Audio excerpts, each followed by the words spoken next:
Good morning, afternoon, evening, everybody. Welcome back to some Long Dark.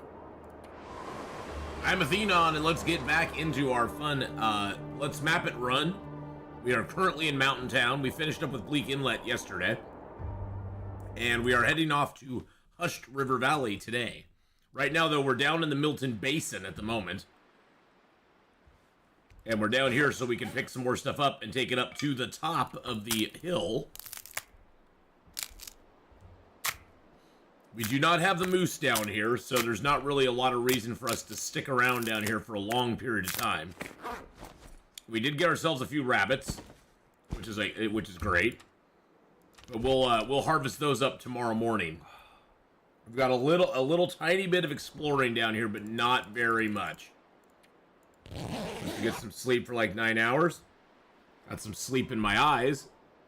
There we go. We got that taken care of. But good morning and welcome to the new week, everybody. It's Monday. All right. We got Long Dark today. We got some State of Decay. State of Decay 2 this afternoon. I think I can do this with just my hands, right? Yes, I can. They've now changed it so you don't need a tool to harvest the rabbits or the ptarmigans any longer, which is kind of nice. You do get a little less meat off of them, because I had 1.4 and I only got 1.22, but that's okay.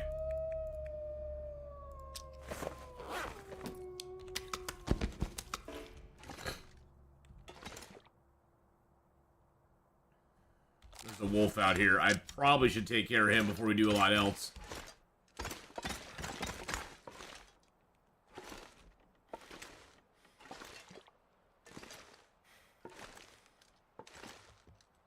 He sounded like he was pretty darn close.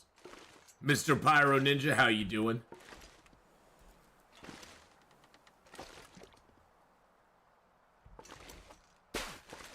Yeah, there he is.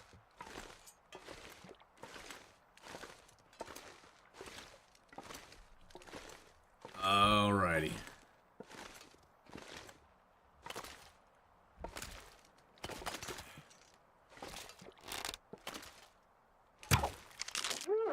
There we go. How about we put an arrow in his head instead? Just call it a day. That's the way to start the stream. A nice little arrow snipe on the Wolfie boy. Figure we'd just eliminate the fool. There we go. Grab some sticks on our way back. But Mr. Pyro Ninja, I hope you're having a great morning. It is the new week, so you know we'll see how this goes. We'll see how this goes. But yeah, we've got State of Decay 2 coming up later this afternoon. We've got a Long Dark right now. I need to drop something. Oh, shushaby. Now see, this has a kilo of meat on it. We're gonna do it with our hands and see what we get. Because we had a 1 and a 0.22 before. You know, I'm having a good week so far. I got actually a decent sleep last night. So things are going good. See, that's weird because we got more than the meat it said on it. This is 1.3. I'm just befuddled by this whole thing. Maybe it's because my harvesting skill is so much better than the game is expecting. Ooh, I'm gonna sneeze. Hold on. Oh, maybe it's because my harvesting skill is so high. That could be the reason that I have such good harvesting, or that I'm getting so much meat. Do I have another hide on me? I do have another hide. I got a fresh deer hide and 2 fresh rabbit hides.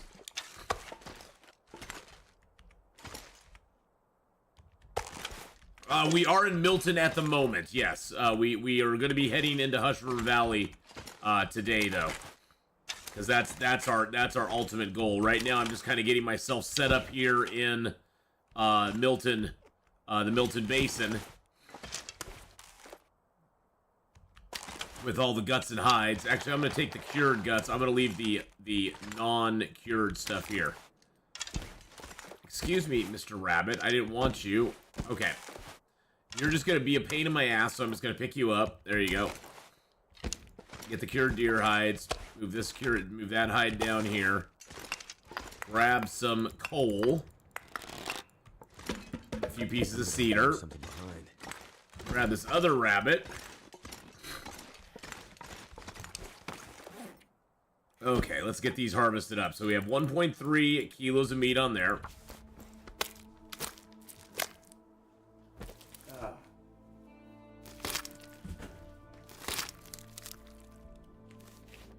Alright, so let's see how much meat we got off of it. 1.34. Okay, so we're actually getting more meat. I think that's just because of our harvesting skill. Because when you harvest with your hands, the game explicitly said you'd lose meat. But we actually are getting more meat than it says.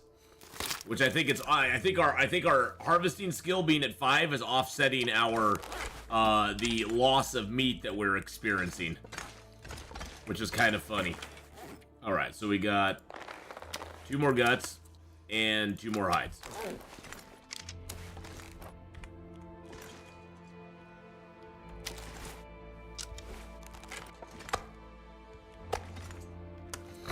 Let's get these hides down here. Get these curing up. Get a few more guts curing up.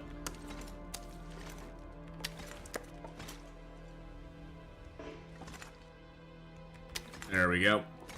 Let's get a little fire going here. Can I get a Maglens fire by chance? Where's the line? There's the line. Okay. Let's go ahead and see if we can get a Maglens fire. Nope. We'll just use a match and a piece of cedar then instead.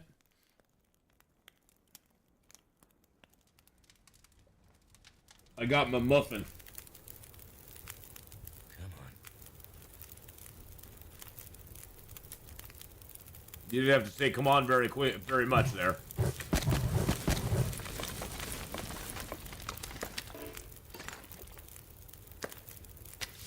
How much water do I got? I got plenty of water. Anything for a drink right now. Got plenty of water right now, so we're doing good there.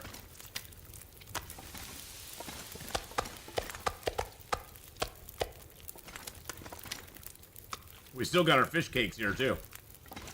Which is great. Okay. 5 minutes on that. We'll get that cooked up.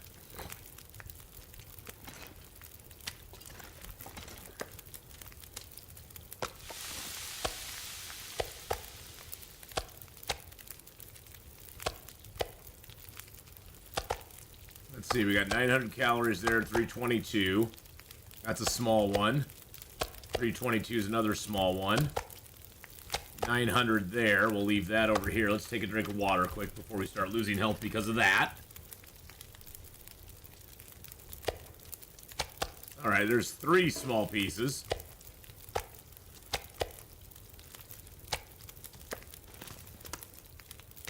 Let me get all the rabbity bits cooked up first.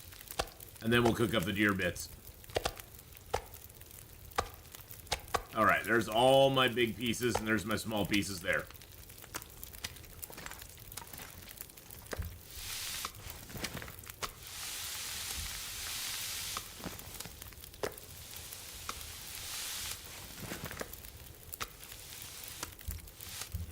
Eat that little tiny piece of meat.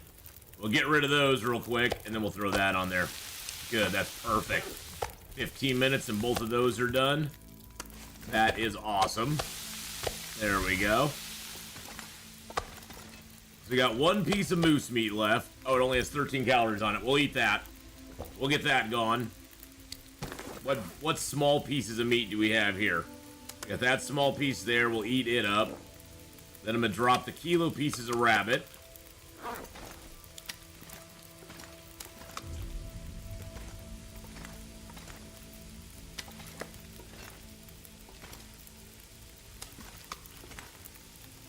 There we go, and then I'll drop this little piece of deer meat over here. All right. Perfect. We just got 3 big pieces of deer meat to cook. This will just give us this. The thing this is going to do is this is going to set us up for the future because we'll have food here that we can rely on when we come back to this zone. Which we will come back through here to get to Broken Railroad. And then on into the far territory.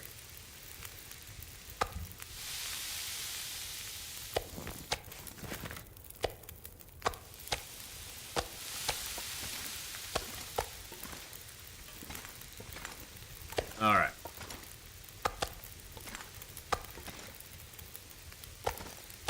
Now I do want to, before we leave here, I want to go up to the top of that little area there, because there's food and stuff up there.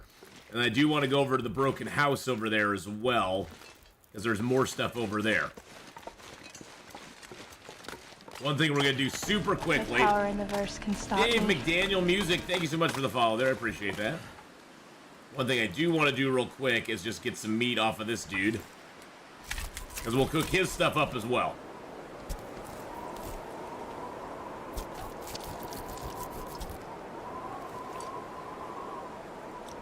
Alright, there we go.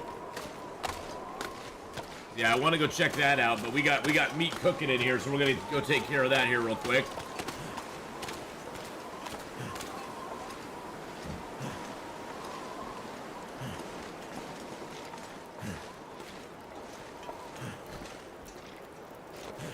Gosh, I hate the entrance to that.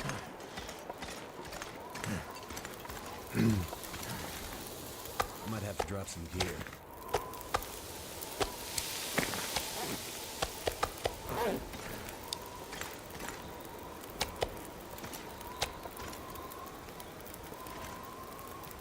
The good news is we can eat one of these coastal fish cakes before we go up, and we'll be able to get some extra weight carry from them.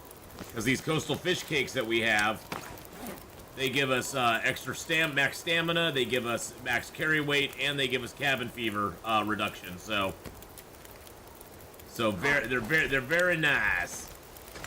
That will help us that'll help us on our climb back up out of here. So.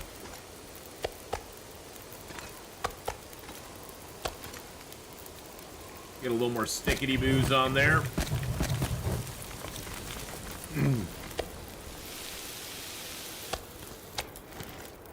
They're acceptable fishy cakes. Yes. Hey, Rusty, how's it going? Yes, they're acceptable fish cakes. Psychotic Deer, good morning, good morning.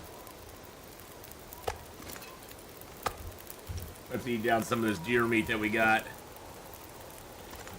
We'll try to keep the big pieces. Wet commute today. Yes, the commute is pretty wet. Dave McDaniel saying, "Sweet hat." Well, this was made for me by one of my viewers.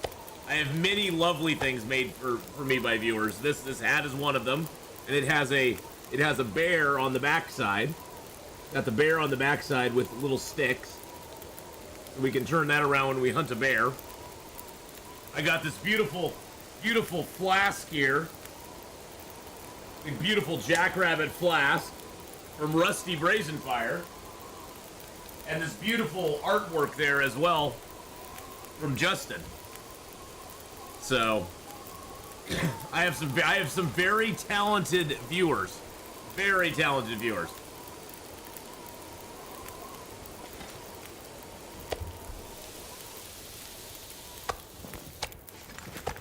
All right, let's put those last in there.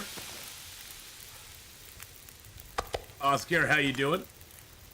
Speaking of which, you make it up to the plane yet for the flask here? No, I won't actually be making it up to the plane in this zone for a little while. Because I'm going to be, after I get done with this, I'm basically going to be jetting right for the entrance of Hush River Valley. We're going to leave a few things at the trailer right there. But yeah, we're pretty much gonna beeline to Hush River Valley. We're just kind of setting ourselves up here in the basin so that we have a decent amount of stuff here to come back to. But my main goal today is to get to Hush River Valley, and then we can start, mapping in there, and then we can sort of work our way backwards into Milton after we're done with that. Alright, we got a little bit of water going. Little bit of water. Let's just make our water here real quick.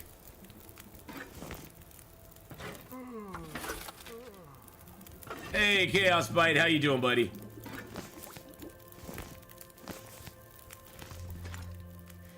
And then let's leave a little bit of water here. Let's leave our fuel here, too. We're going to be picking up some more fuel as we walk around here.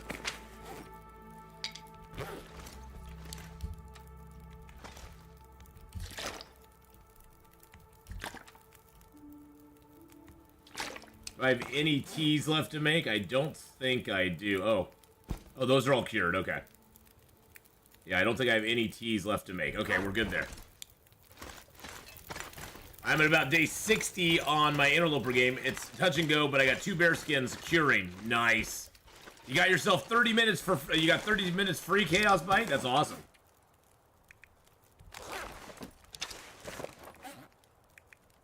My bow is at 10%. Luckily, I have another bow in good condition up at the top, so...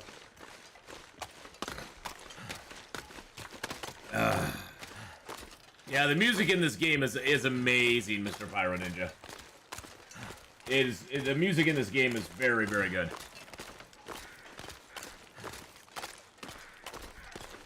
Much like the Subnautica music, I just don't want it to stop. I want to sort of have it in the background all the time, you know?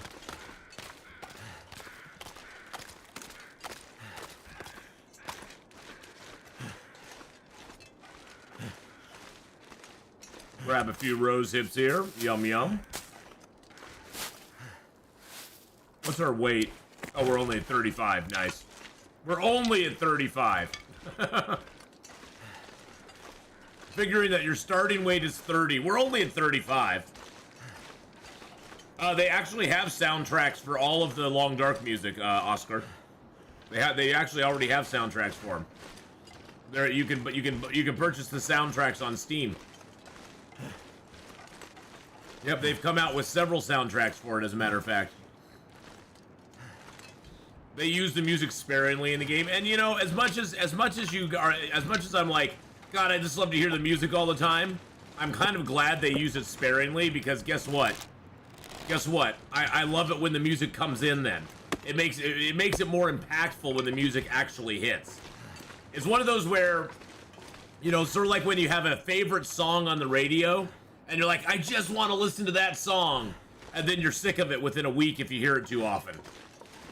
You know, I think if we heard the music all the time, we'd probably get sick of it very quickly.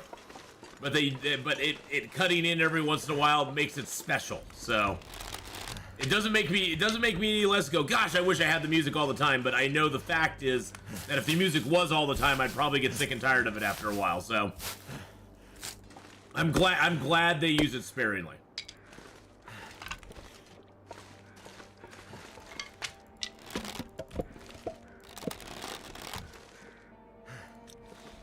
The longest time.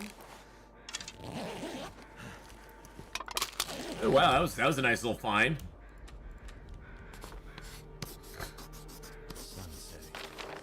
The Rocky Refuge. That refuge is pretty rocky, my friends. Pretty rocky. Yo, Adrian! It's a pretty rocky refuge. Not Rocky 1 or 2, it's like Rocky 4. Which I know Rocky 4 gets a lot of hate, but I actually like Rocky 4. With Drago. If he dies, he dies. The Rocky 4 soundtrack was good. That's back when soundtracks were really, really a big thing.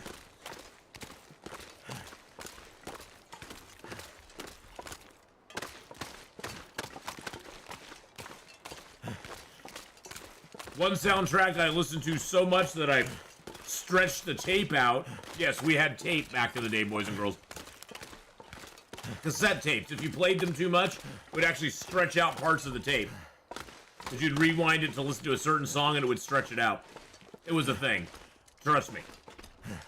But one of the soundtracks I love so much that I stretched the tape out on was the Platoon soundtrack. Was really good. That had a lot of good songs on it. Secret Tree. Secret Tree.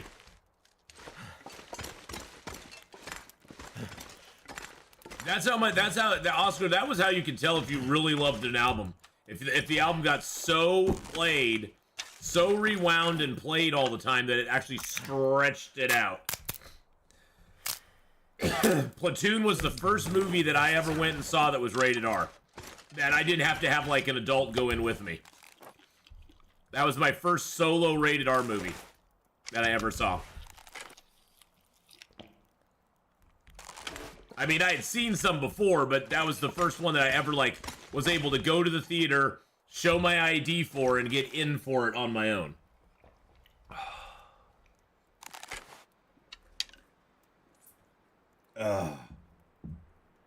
Oh, that whole movie was like one intense scene.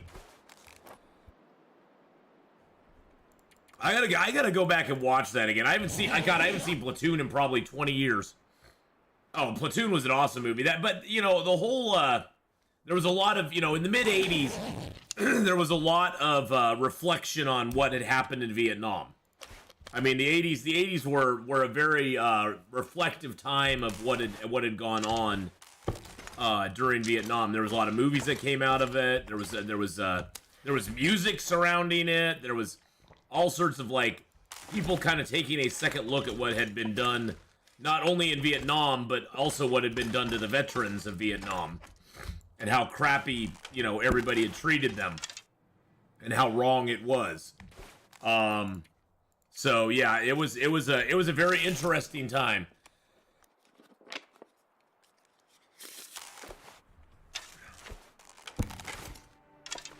All right, we got one last place to go check out here.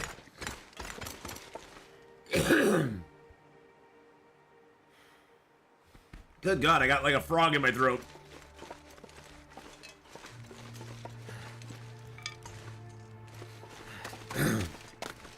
But think of all the Vietnam-related movies that came out during that time. Everything from Platoon to Full Metal Jacket, Armageddon.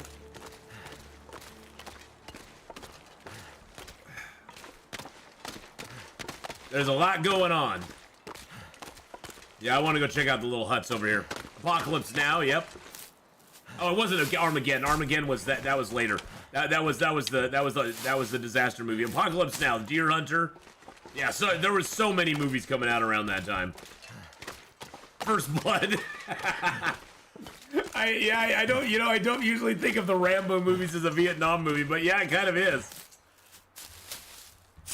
Now the book to First Blood was a lot better, so. But you know, the First Blood movie was okay. I did like the book way better though. Yum yum cattails. We're just gonna pick these up because those ones over there will wait till we come back down. Those will sort of be our cattails on the return. A Deliverance. No, Deliverance was looking at a whole nother aspect of people. First Blood Part 2.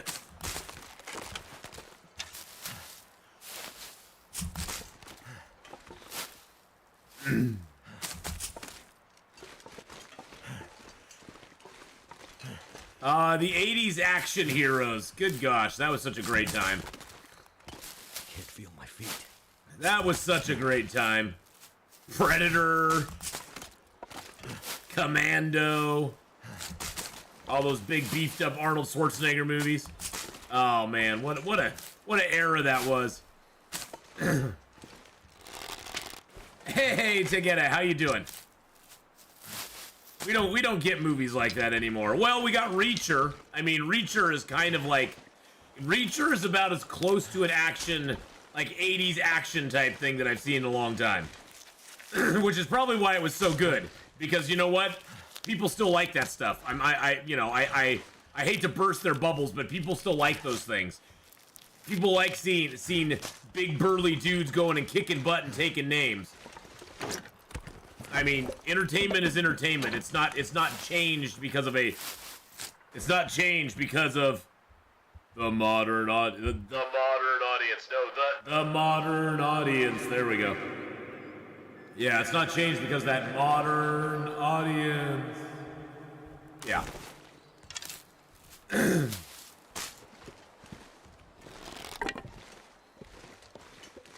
John, well, that's one of the reasons John Wick is so popular. You know, that's the reason one of the reasons the John Wick movies have been so popular. It's a very basic plot premise, but it works. And it works really well, and it's always worked. I mean, too much stuff to carry. It's not freaking rocket science. It works because people enjoy it. When you go to the movies, and this is one thing that a lot of Hollywood forgets, is when you go to the movies, you are going to them to do this little thing called escapism, where we all agree that the world in varying degrees sucks, and we don't like things that we see in the world. We go to the movies and we go to TV and to watch entertainment to get away from those things. So when the movies and entertainment start pounding those ideas and those things into them and into us via the movies and our entertainment, it makes us not really want to watch it. Because we're like, well, why should I come and pay you money to watch your thing when I could just go stand out on the street or turn on the 6 o'clock news and see this all the time? Why should I come and watch this from you? It's not freaking rocket science, although they try to make it seem like it's rocket science. And the social justice warriors who are making a lot of movies and stuff, to them the message is the most important thing they can put in there, because they believe, well, a lot of them are very young, which is one thing. A lot of them are very young, so they're very naive, but they think it's their duty to make sure that we get those messages in the movies, and that the world will be a better place, and generations from now will thank them for putting those messages in movies. You know what they're doing by putting messages in the movies like that? They're making it so in 10 years, their movies will be forgotten and nobody will even remember them fondly. Nobody will even ever remember the stuff. Their movies will be swept under the rug of history and gone. Well, the thing is, Tegeta, here's the funny thing, is that there, throughout the history of theater, there have always been messages in movies. But there's a difference between subtly putting something in there, letting the audience draw its conclusion, and not treating the audience like idiots. And there's a difference between doing that and just putting the message in there so blatantly that it's basically a sledgehammer that you're beating the audience with. And that's always been around. The difference is that the subtle ones, like Star Trek Next Generation, is a great model for that. Star Trek Next Generation, and even the original Star Trek, had a lot of like messages in it that you could draw your conclusions from. But they never. First of all, they never treated the audience like idiots, and second of all, they let you kind of. They basically they did the classic thing of presenting and letting you decide. And that is a more interesting way to do it, because not only do you come up with your own conclusion, but at the same time, you've been entertained, and it makes you want to come back for more. And that's the thing, is there's a way to do it and a way to not do it, and it's the difference between somebody who can actually write good material and somebody who just wants to preach. It's like, if you want to be a preacher, that's fine. Go stand on a street corner and shout your, gospel of whatever out to the skies. That's totally fine. But, that's not what I want in my entertainment. And yeah, I totally agree, Dave. An argument can be made that most art has carried important messages, subtle or not.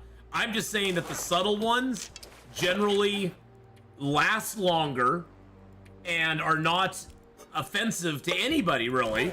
It's not, those aren't offensive to anybody. If you have a subtle message in there that lets the audience draw its own conclusion, most people are pretty okay with that. They're like, yeah, that was a good that was a good message that they had in that. There was a good message they had in that. And you know, and Next Generation and those, they had those kind of messages in there. Star Trek OS, yeah. You know, a lot of the Star Trek stuff back in the 90s and early 2000s did a lot of that, and I was okay with it. It's like, okay, whatever. You know, you can draw your own conclusions, but in the end, it's entertaining. That's the thing, is when you put the message before the story and before the characters, then you have no story or characters. When you weave the message in to your story and your characters, and you do it in a way that's believable, and that you do that in a way where people can actually be like, okay, I can understand why that character is doing something when it's not out of character, then it totally makes sense. Gonna go on a Lorcos scare. All right, have a good one. I'm not sure Full Metal Jacket really lets you make up your own mind about the war, though. Yeah, see, and honestly, Dave, Full Metal Jacket wasn't one of my favorite ones out of that era of movies, to be honest. It really wasn't. But I will admit that some of those, and I'm not saying this is a recent phenomena of beating you over the head with the message. It's happened all along, but I think it's more prevalent now than it ever has been before. And the movies, I think back in the 80s, the 90s, even the early 2000s, they did it considerably less than they do it now. It's always been there. It's always been done. But it's not been done to the massive amount that it is done today. And I just wish they'd get back to actually just making good movies again. That's why things like Terminal List and Reacher have done so well. And that's the thing too, is that the other thing they fail to realize is not all movies need to have a message. Not all movies need to have that sort of stuff in it. There can be some movies, like a lot of the comedy movies from the 80s and the 90s, that are just mindless fun for the sake of mindless fun. You look at Mel Brooks movies. Those are just mindless fun for the sake of mindless fun. They make fun of everybody equally. They basically lampoon life in general, and they're great movies. And there's no deeper meaning behind them. None whatsoever. I dare you to find a deeper meaning in Spaceballs. other than it's funny because the plot for the Marvels, the Marvels movie, you know, Captain Marvel 2, which got basically changed into the Marvels. The plot for the Marvels is basically Spaceballs. It's a space. I never thought Marvel would steal the plot of a Mel Brooks movie for their franchise. I mean, it's like, you know, hey, good for you. You know, if you're gonna rob from the best. But, well, and that's the thing too, Tegeta, is that I hate the way they portray both men and women in movies today. Women are not allowed to have any weaknesses, and men are not allowed to have any strengths.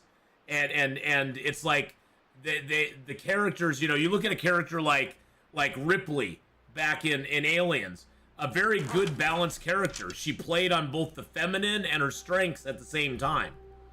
I mean, why do you think Ripley went all badass in the end?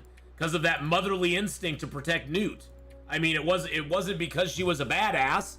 She was anything but a badass. But she stepped up because of her motherly kind of instinct that took over to protect Newt and not to let it happen to one more child, and one more person. It was like, I mean, it was a great way to bring her strengths out. And men and women definitely have different strengths and different weaknesses, and there's nothing wrong with that.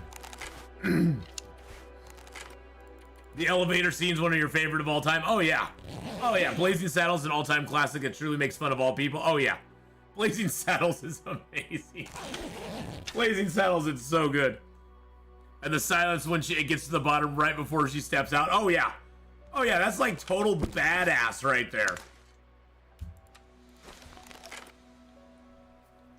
The instinct was in overdrive because she had missed her own child's life, though. So really, it was more of a trauma response. Well, it was a trauma response, but the same thing holds, Dave. It was showing a weakness in her. It was showing a quote unquote weakness, you could say. But I think it's a strength myself. But a lot of modern writers would call that a weakness. It's like, no, we can't show that she's going through that trauma because of a child. She just has to go down there to kick butt because she's a strong woman. She's a strong woman. It's like, well, yeah, I suppose. Yeah, the same with Sarah Connor in Terminator. I mean, there is nothing more powerful than Sarah Connor. Oh my God, Sarah Connor in Terminator 2. Holy crap! You see her just doing those. See her doing those pull-ups, and she is just like ripped. It's like, oh God, we know some stuff's about to go down right now. Oh, she was bad. She was badass. Oh, I love the Terminator movies. Terminator movies are so freaking awesome.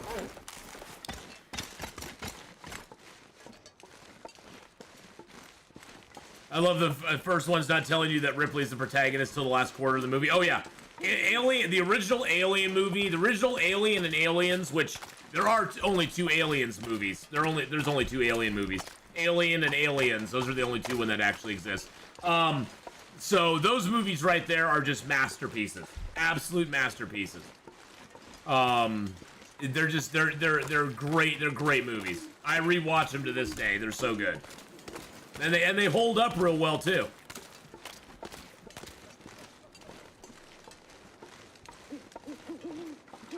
Yeah, we're gonna go climb this rope.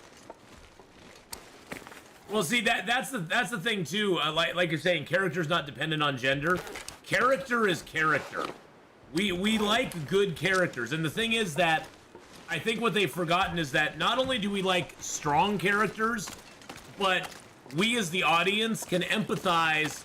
We can empathize with characters that have weaknesses because we can see ourselves in them. When a character is just strong from the get-go with no flaws, we can't empathize with them at all. There's no stakes with them because we as humans go, well, that's not, it makes it hard for us to believe that that person is really a person. Because they have no weaknesses at all. And we like to see those weaknesses in characters because it makes us go, wow, okay, I can put myself in their shoes. I like how the cop that played Terminator was running very fast. Turned out the actor can, in fact, run that fast without rest and have a straight face, too. Oh, in Terminator 2? See, I haven't liked any Alien stuff since then. I wasn't a big fan of Prometheus. I watched it. It was okay. It was okay. I wasn't a big fan. I really, most of the Alien stuff they've come out with since Alien and Aliens just was very bland to me. It just none of it stuck as much as those. I'll still go back and watch Alien and Aliens to this day, but even Prometheus, I watched it once and I was like, nah, it's okay. It's just they're basically trying to feed off of an old IP, and it's like I just would rather see new IP come out.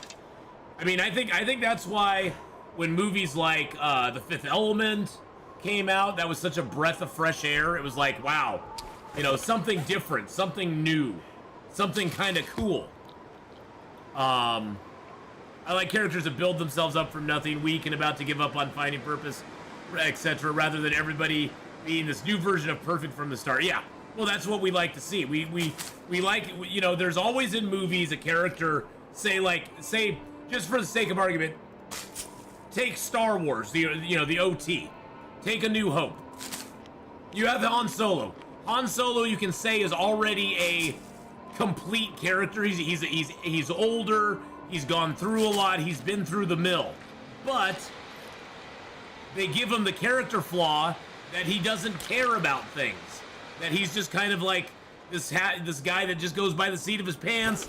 He doesn't get involved. He doesn't care about stuff. And his story arc, even though he is kind of a already complete character, as far as like he's experienced, he's a good pilot, he's a rogue, he's a good smuggler, all this other stuff. He's got this character arc anyway because he has this flaw. You know, and that's the thing. And you know, Luke of course is the ultimate character arc because he starts out as a farm boy and ends up going towards being a Jedi. I mean, you know, and then he becomes Jake Skywalker, and we all saw what happened to him in the sequels, where they basically just turned him into a laughing stock. But that's not Luke Skywalker. Even Mark Hamill says that's not Luke Skywalker. So, and despite Mark Hamill being a little, he was a great Joker, and he was Luke Skywalker. Han Solo's character flaws, he does care. I guess you could say that his... Okay, I guess I misquoted that. I misphrased that. Han Solo comes off as a guy who doesn't care. He doesn't want to. I think it's more even accurate, Dave. Han Solo does not want to care. He doesn't, you know, he does care, but he hates himself for caring, and he doesn't want to care. But he finds it with Leia and Luke, he finds it impossible not to care. Which is a great thing. I mean, because he does care about Chewie. I mean, him and Chewie are like best buds. I mean, those two are like, you know, peanut butter and chocolate.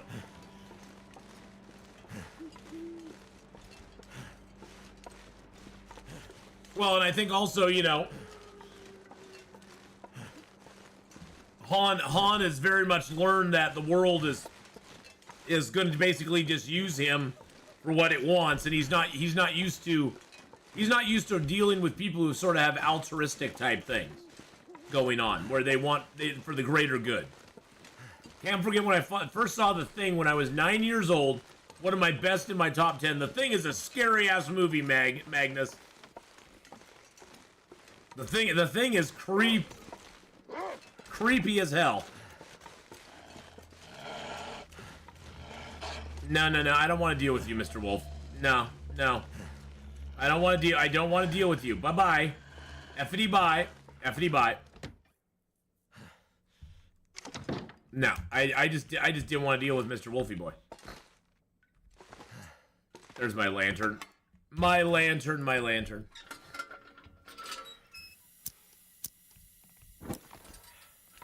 Okay, what do we got? Almost half the night left to go. What's in there? Oh, just tinder plugs? Okay.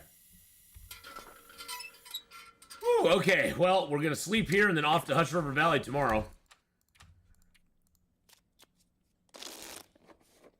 Love the battles between Leia and Han Solo. Oh yeah, the stuff that went back and forth between Leia and Han Solo was awesome. My lantern or my lanta?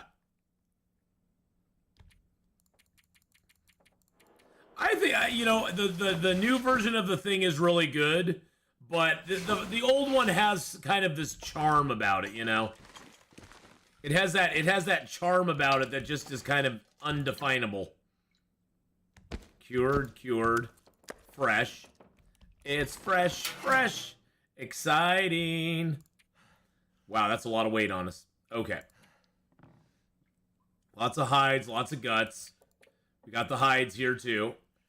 I'm gonna leave a couple of those here. I'm gonna take those with me.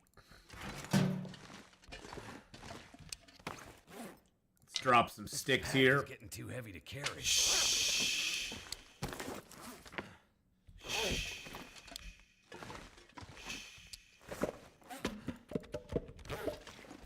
I'm gonna drop this fur here too.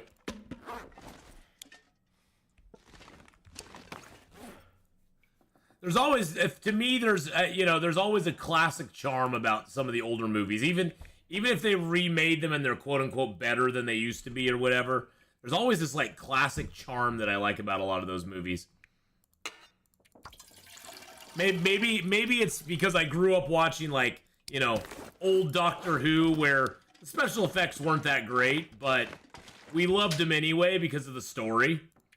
The story was what the movie was what the show was all about. I'm gonna take all that water because I'm gonna put that water out here so I can just look at it when I come in. Because it makes me happy.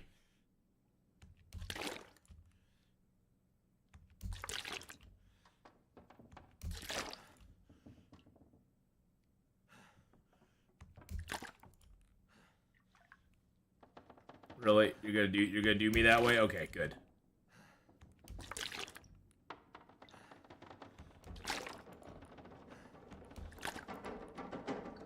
Is that really a storm kicking up outside?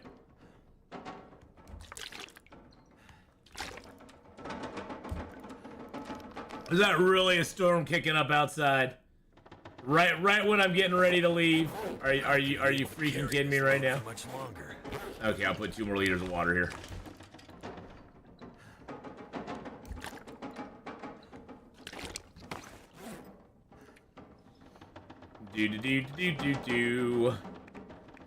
Do.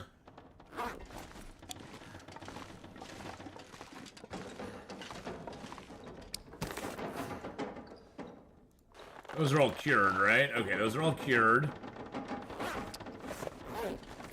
I'm gonna leave a couple pieces of leather here. Leave about half the cloth here. Let's leave like 10 of the cloth here. Let's leave this old man beard here. Let's leave one of the guts here. Got my good bow on me now. There's my good bow. Oh, we can leave one of the pry bars here. See, we're getting our weight down. I want the heavy hammer with me. Actually, do I need the heavy hammer with me on this run? Do I even honestly need the hacksaw? Or the pry bar, or either of the pry. Well, the pry bar I do need, because I need a pry bar for the bridge. So I think I'll leave this nice pry bar here. Leave good pry bar here. We'll leave hacksaw here. We'll get a hacksaw in Hush River Valley. We'll leave that here too. I don't know. I think I can leave the heavy hammer here, because we'll get another heavy hammer in Hush River Valley as well.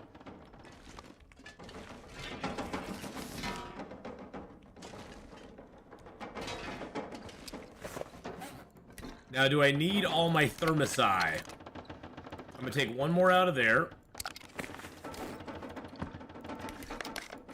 I'm not gonna take any more out of there. Let's drop that.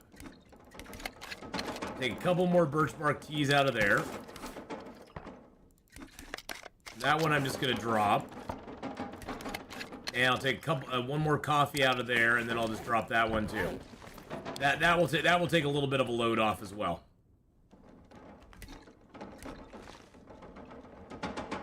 Look at all my beautiful thermoses I have. Thermi. They're thermi. What would you need the heavy hammer for in HRV? The only thing I could think of, I can't remember if there's acorns in HRV or not. And I could possibly use the hammer to crack my nuts if I needed to.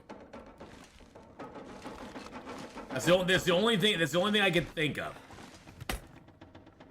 You know, I don't really use the thermos for hot teas while traveling, to be honest.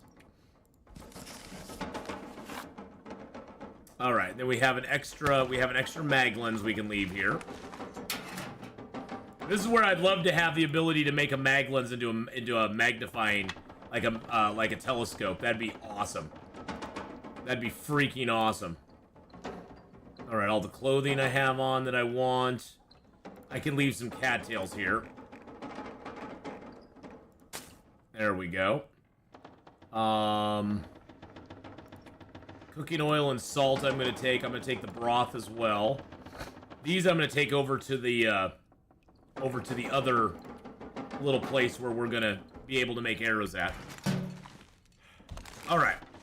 Are we ready to go? I think we're ready to go, and of course it's gonna be all windy and nasty outside right now. The spot of the oh, it's nice out actually.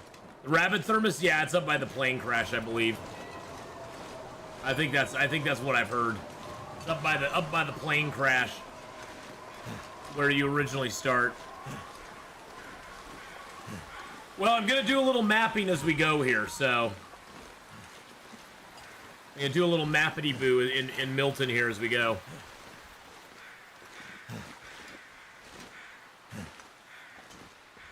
I'll get more charcoal as I go, but I want to do a little mappity-by.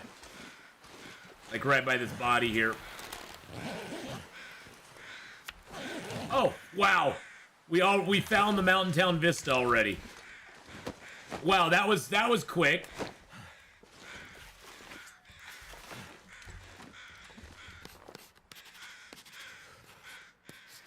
Well, that didn't take us too long to find. I hate that it puts your bow away when you map. When you map, your bow goes bye-bye. Hey, Valor, how you doing, bud? This pack is getting kind of heavy. It is getting kind of heavy. Pack's getting a little heavy here. A little heavy D in the boys.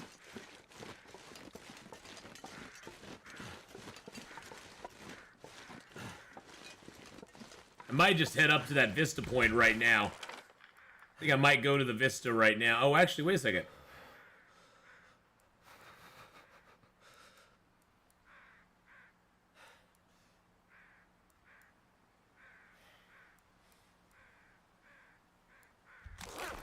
Is there 2 Polaroids for Mountain Town? Can't feel my hands. Is there really 2 Polaroids for Mountain Town?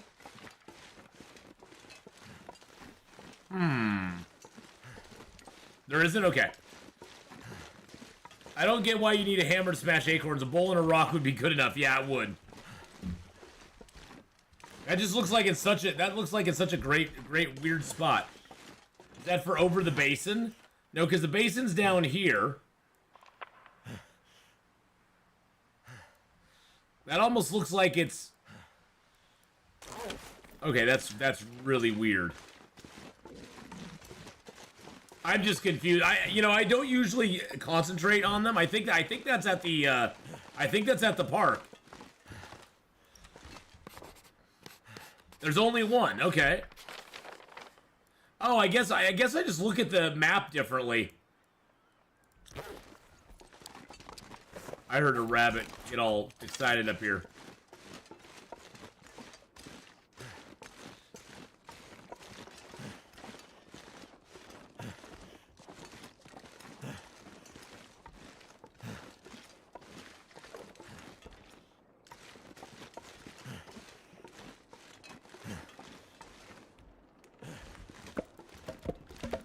Oh, look, a pry bar.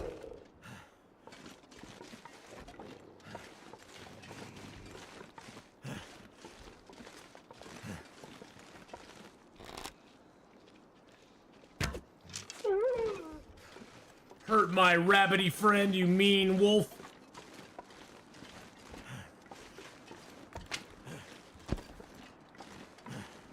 He hurt my rabbity friend, boys and girls. We're gonna go get this map real quick, and then we'll bail out of here. I'm not even gonna go in the Grey Mother's house. I'm gonna drop that rabbit right there so I don't attract too much more attention. I'm gonna check for a battery here real quick. So while we're up here, we can put the, yeah, no Grey Mother. No Grey Mother, no.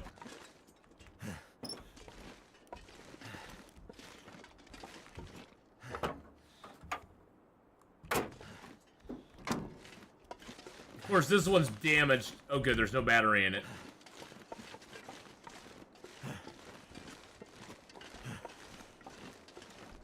Nope, I was just looking at the map wrong.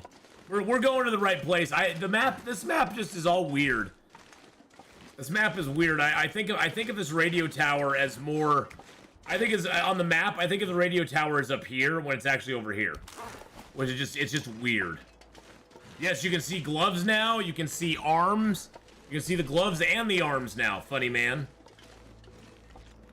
See, if I take my gloves off, you can actually see the brown of my the brown of my sleeve.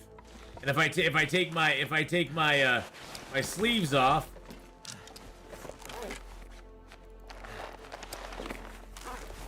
Look at that, I got naked arms. I got naked arms.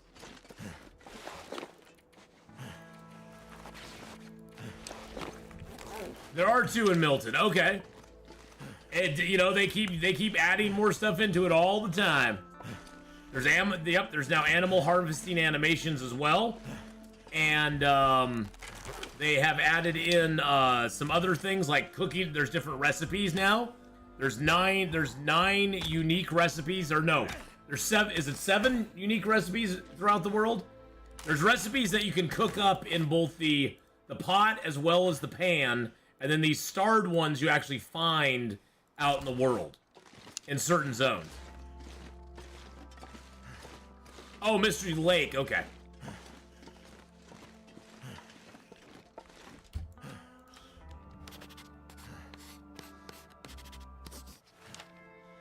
Okay, that's a pretty good map right there. It leaves a lot up here that's not mapped, and a little bit over here that's not mapped that we'll need to map up. But that's a pretty good map. I like it. Yeah, well, some of the, I mean, the animations or the covering for your hands is pretty recent. Yeah. Yep, it was in early December, so if it's been a few months since you played, it may not have been in place. I don't think there's a car battery here, but we're gonna check. No, I didn't think so. The Milton battery is probably one of the hardest batteries to find.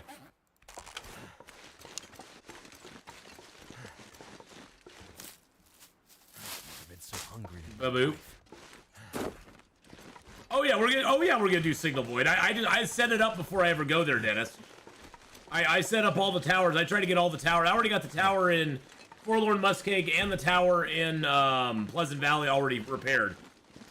So we already repaired 2 of the 3 towers that we need.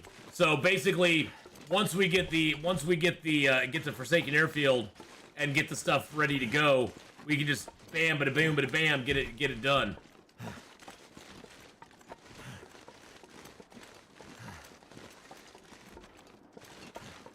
I'm just gonna jump into a house here and get warmed up real quick.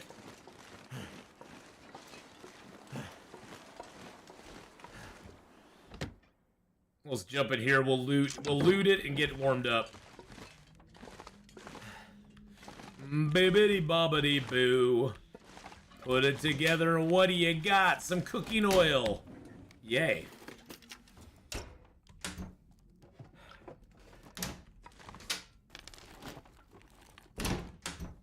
We may stop and just see the Grey Mother real quick.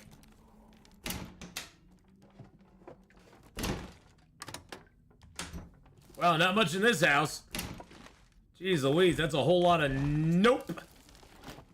The big side of nope sauce. I got lots of water in this city. That's the one thing about Milton. You barely ever have to make water when you're here, because there's a ton of water in Milton. We'll need to eat here soon, though, so let's see what we got.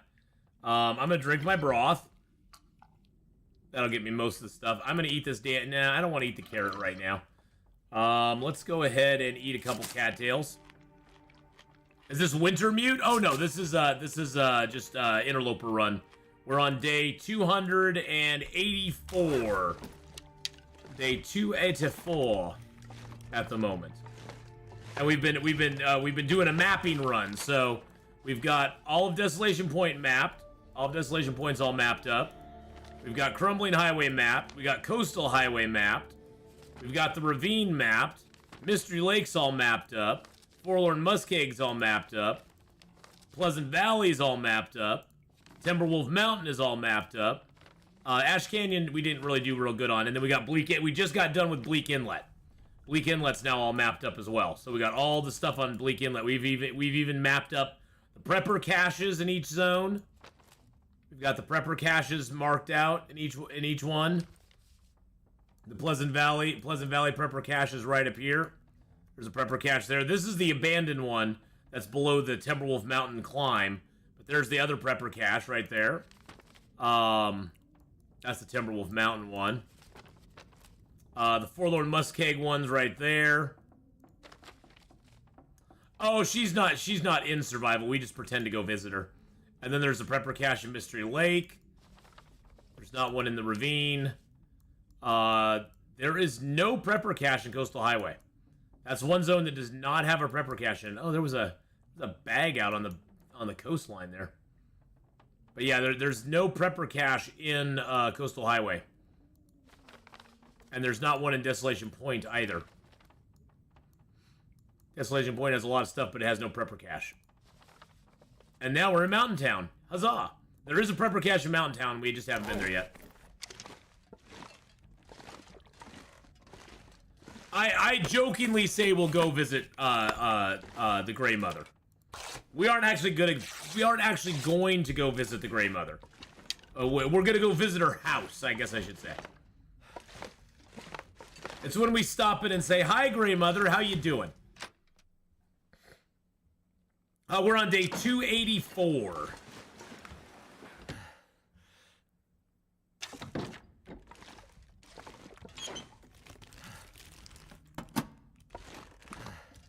There's a piece of metal under there. We'll grab that. Yeah, it's a little role playing. Yeah, it's a little RP.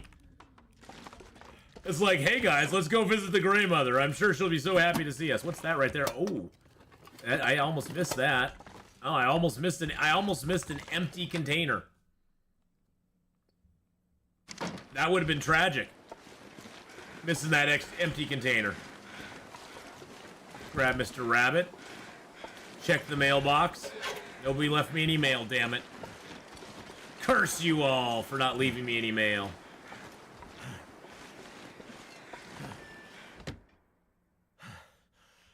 We'll loot up the Grey Mother's house just to get the food. There's an extra pan here. We'll take that in here and put it on the stove. Also in here will be one of the recipes as well, so we'll look for that real quick. There should be a recipe underneath here somewhere. Hey, look, there's some taters on the floor.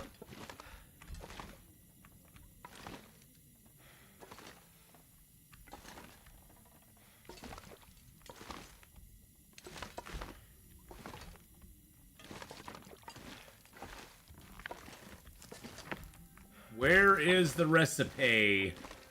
There's usually a recipe in here. Of course, I'll not be able to find it this time. Some more salt. A little bag of flour. I know you're heavy now, buddy, but that's okay.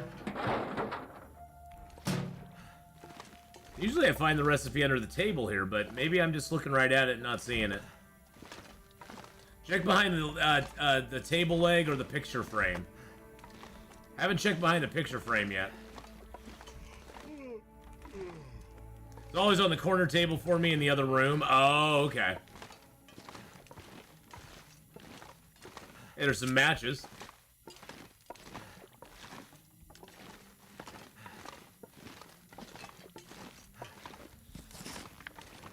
Getting a lot of books. Am I just blind, boys and girls? It might be upstairs. Oh, you found it in the storage room before. See, I've never found it up there. I know the recipe moves around a bunch. Saw it in the corner table behind the picture. Oh, is it behind the picture over here? Aha! You're right. There's Lily's pancakes. So you guys got sharper eyes than I do.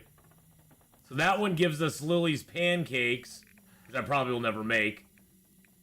Because they take syrup and acorn grounds, and I'd rather use my acorn grounds for other things. Like the Prepper's Pie, which in my opinion is the best. In my opinion, Prepper's Pie is the best item in the game, the best recipe in the game. Oh look, there's a skillet up there. Yeah, I looked for half an hour before finding it behind that spot. It's like, damn you, game. Jetpack Rabbit with the 8-month resub.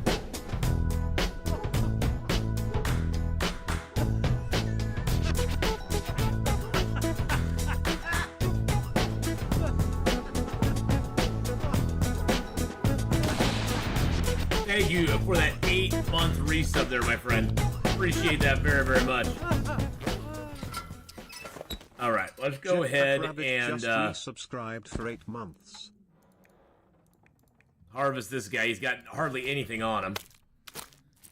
You know, it's going pretty good. We're on day 284-ish, and we're headed to Hush River Valley. My favorite zone in the game. We're headed to my favorite place to live. Just gonna leave those here.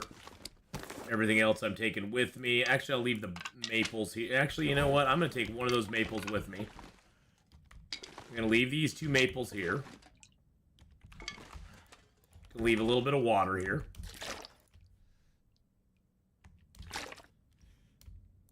Feels like a lot of gear. Good Lord, he's always got the comment, man. He's always got the comment coming on. I'm gonna leave this piece of metal here too.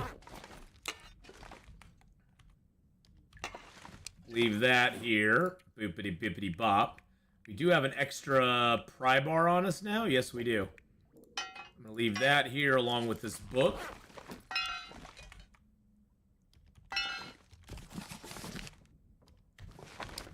Let's see what else we got we can just leave behind here. Okay, I do not need... I already fixed the transmitter, so I don't need that, and I don't need those. So I've already got it fixed. Oh, and I don't need the books. It's like, what else do I have that's super heavy on me? Oh, the books. Yeah, those are kind of heavy. I'm bringing it to open up the cars along the road, Dennis, because to get over to Hush River Valley, I'm gonna go up here and there's all these cars along the road, and then when I want to go get the bear, there's cars over there as well, and so I want to check all the trunks in all of those cars on our way over. Hey, April, how you doing? That's why I'm taking the low quality pry bar. Because then I can just rip, once I'm done checking all those cars, I can just rip it apart.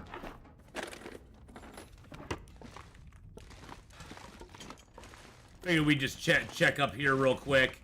See what we got. We got a little more toilet water here, of course. I got stuck trying to harvest a full bear, trying to find cover to warm up in those little pockets of space to have the fire go out a bunch of times. Oh, that's always the worst, ain't it? When you're harvesting the bear and the fire goes out, and you're harvesting the bear and the fire goes out. The game knows what direction to send the wind to you. Hey, we got some accelerant. Look at that.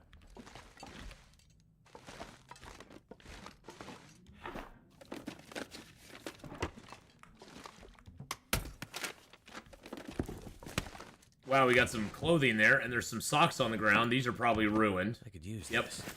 No, I can't use that. Just shush by. You're fine.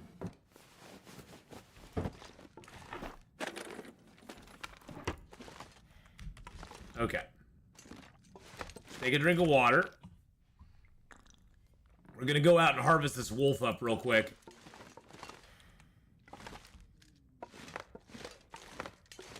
Oh, Mr. Wolfie, I'm hungry. Did I drop my meat in here? No, I did not. Okay. Oh, Wolfie.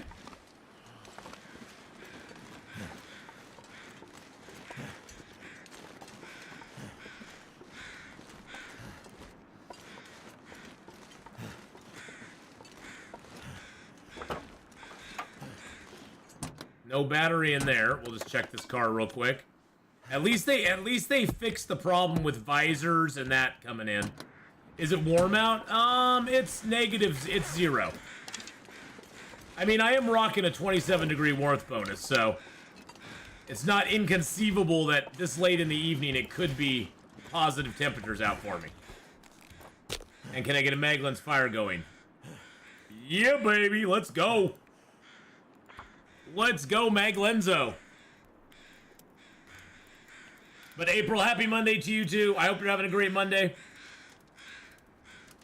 Yeah, we're late enough in the game now, Dennis, that we can actually be kind of warm outside, which is actually very nice. Let's go ahead and throw the reclaimed in there. There we go.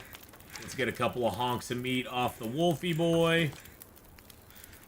Used to use a torch as a fire starter fuel. Well, now that I have the, now that I have fire starting 5, I don't need torches anymore.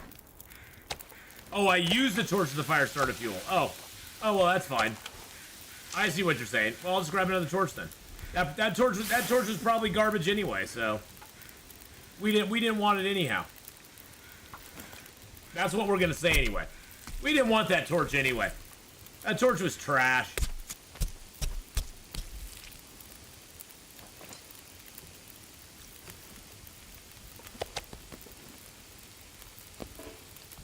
Oh, I forgot I have all these coastal fish cakes on me. Forgot I have those on me. I keep forgetting about those. Let's take his last little honk. The last little honk of meat.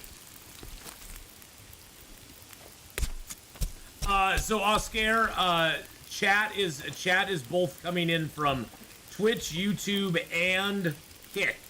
So there will sometimes be chat that you won't see because it'll be on another platform. So Dennis is over on the YouTube side, chatting. So now YouTube can actually see the Twitch chat, but Twitch can't see the YouTube chat.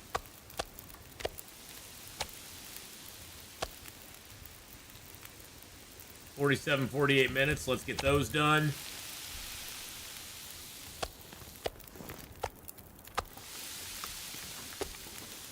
Tegeta is saying, in one of my last saves, I reached Cooking 5 finally. I think I need to lay down. Cooking 5 is the ultimate. Once you get Cooking 5, it's like yes. Then the world becomes your oyster. You can eat whatever you want. Nothing can stop you at that point. And grab a few more mushrooms.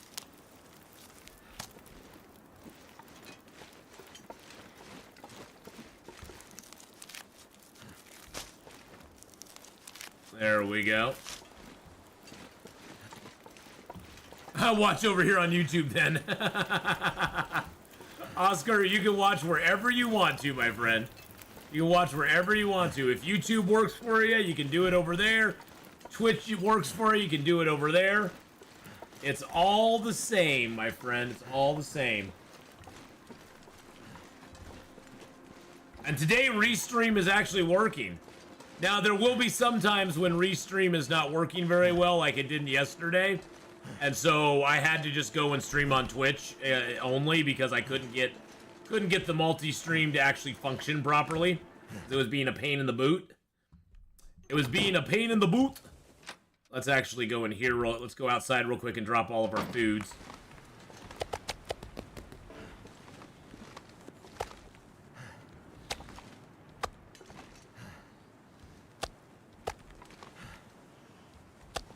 Yes, and you can clip over on the Twitch side as well. And you can clip on the YouTube side too. So you can clip on either side. When you get Cooking 5, you become a billy goat. Sneaking a peek here at work. Oh, April, well, it's good to have you. Even though you're being naughty, you're being a naughty, and you're at work. That's okay. We won't tell your boss. We won't tell on you here. I hope your day at work goes quickly for you, though. And you can get out of there soon. Cooking 5, you can eat dirt, and you'll like it.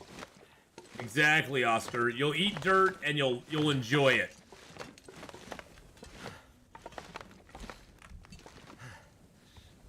Cooking 5 used to mean nothing to me without Archery 5, so it took a while to figure out the bow.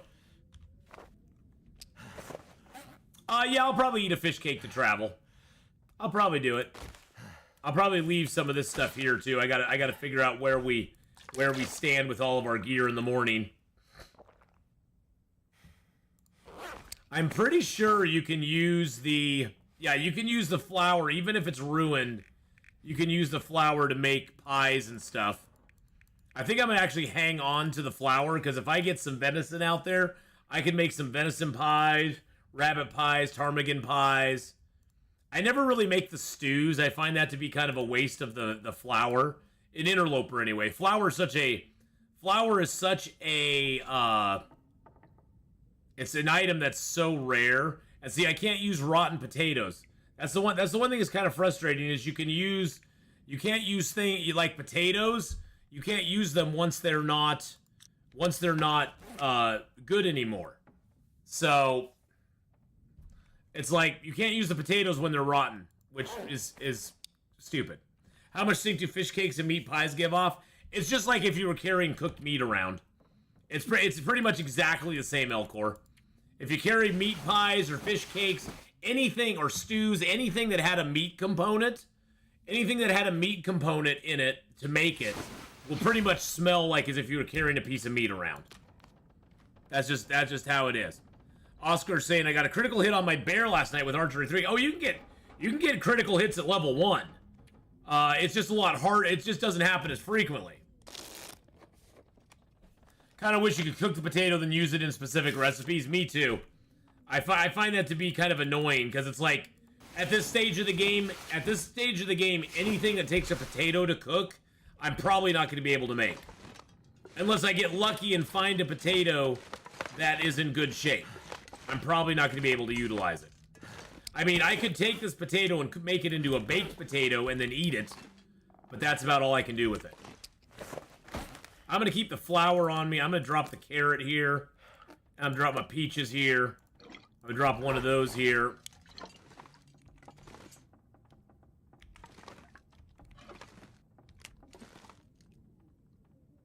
Really. I want my carrot up here, man. God, carrots take up a big footprint. Jeez Louise. George and Wheezy. Really? I can't put the pinnacle peaches any further away.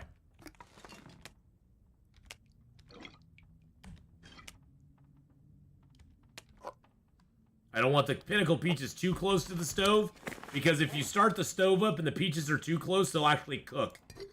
And I don't want that right now. I'm going to leave the salt here as well. There we go. All right, let's see what we have here that we can leave. I like everything I have on me. I think I might... No, I'll take those with me. Let's break a couple torches down. I'm Dutch, so I like stampot, boiled kale mashed into potatoes with bratwurst. That actually sounds really good. I love the Place Anywhere mod. It smooths the wrinkles in my brain when placing stuff close together. Well, you can sort of cheat a little bit too. See, we can only put the carrot that close right now. It's weird too because there's a bug in the game. So if you jump outside and you come back inside, then you can actually do that. You haven't found a recipe for carrots yet.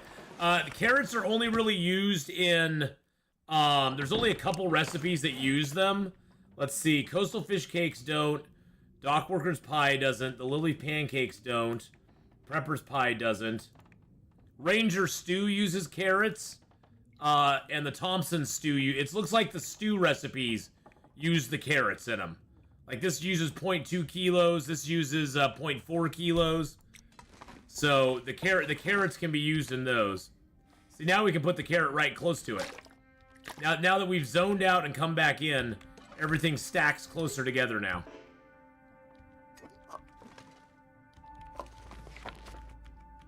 Which I think is just hilarious. Now all that stuff we can just put it close together again. Andrea, hello, hello. Is stick north the same as top of the map, or what is it? I still get turned around. I've never used the stick to determine where I'm gonna go. Ari, I honestly have never used that technique. I know supposedly stick north is north in the game, but it seems to vary from zone to zone what true north is. I'd better find some water. So yeah, I don't usually use stick north ever. I generally just look for the direction I need to go and just head that way. So you stick north in conjunction with the Whiteberry maps on Steam guides. There you go. Yeah, see, I just have never used it, so I don't quite understand how it is even a thing. Well, let me tell you, Elcor, I think people are going to be rather I would caution people to not get too excited about base customization. I think base customization is going to be very disappointing to a lot of people. I have a feeling at best there will be one building in every zone that will be specific that you can go into and actually do things in. And you can actually, like, you know, make your base in that, you know, like customize it.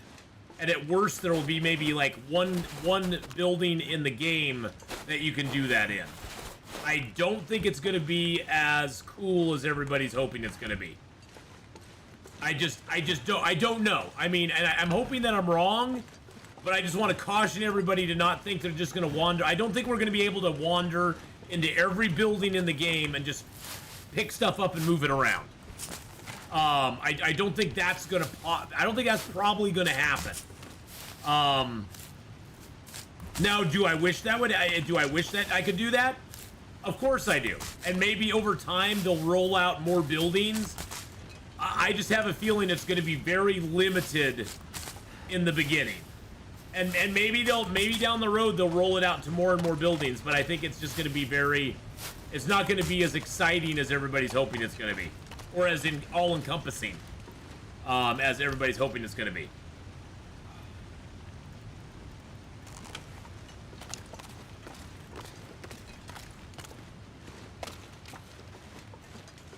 Yeah, maybe small things like that, Juan. I don't know, it's just, it seems like a lot of programming for not much reward. I mean, yeah, I'd like to clean some stuff up. There's mods that allow you to do it. And yes, I'd like to clean a few things up here and there, but I just don't know if it's going to be as all-inclusive as everybody's hoping it's going to. But I'm hopeful about it. I'm a bit, I'm hoping that it works out good.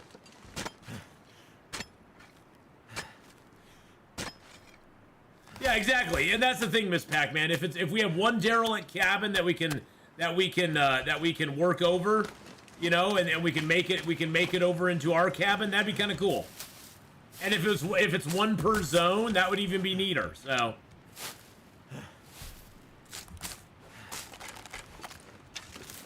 I just want the teddy bear from Forsaken Airfield. You just want to pick him up and cuddle with him. You want to pick him up and cuddle with him and have it so you can sleep with the teddy bear at night, so you don't feel lonely. I get that.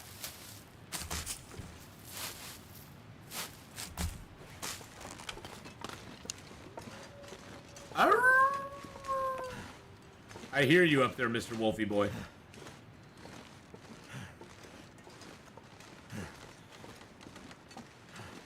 What did the long dark scarf say to the maple leaf hat? You go on ahead. I'll just hang around. Hey now. I knew what you were trying to say there. I figured out. I'm a smart guy, Patchup. I figured it out all on my own.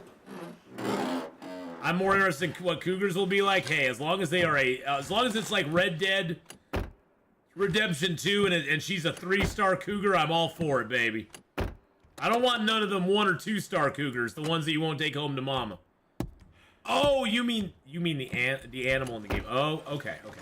The animal in the game. That's what you want. The teddy bear should add it should be 2 degrees warm. You get 2-degree warmth from the fluffy teddy bear. That would be awesome, Ari.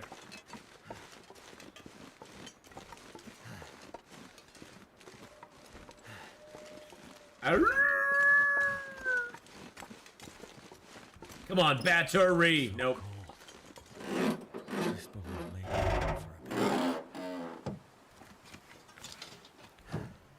The trader is the one I'm probably the most nervous about. The trader, I'm kind of nervous about what they're going to do with that. I'm just hoping it's nothing too drastic.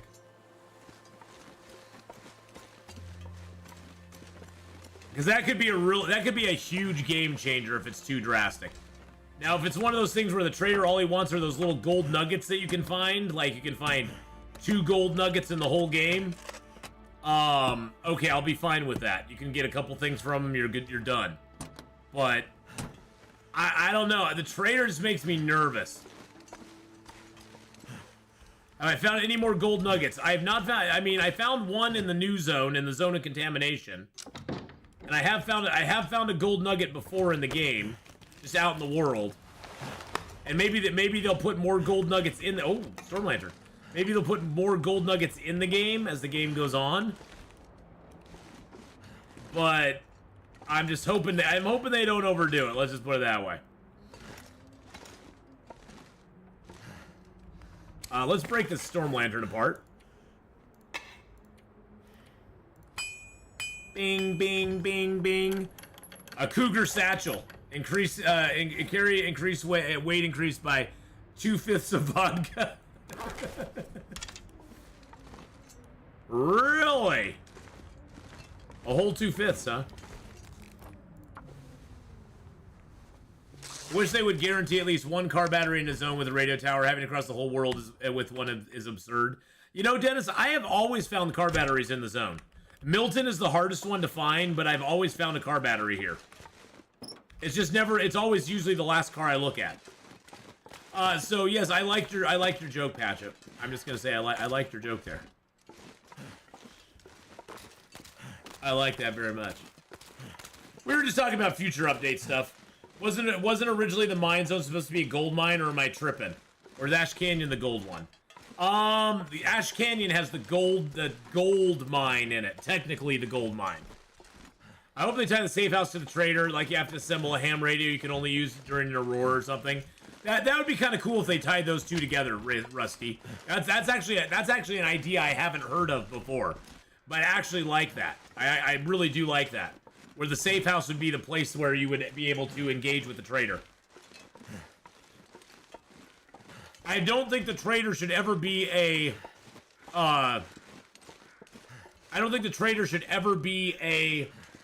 physical NPC in the game. Elcor, in Forlorn Muskeg, the battery is always in the big box by the radio tower. There's always a battery there.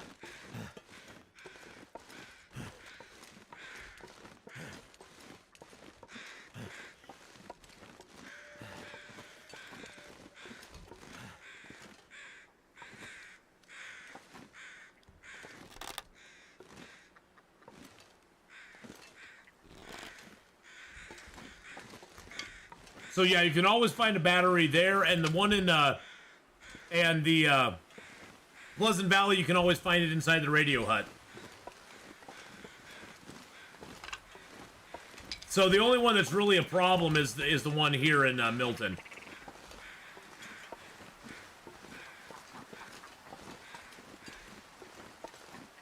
There's those little bastards.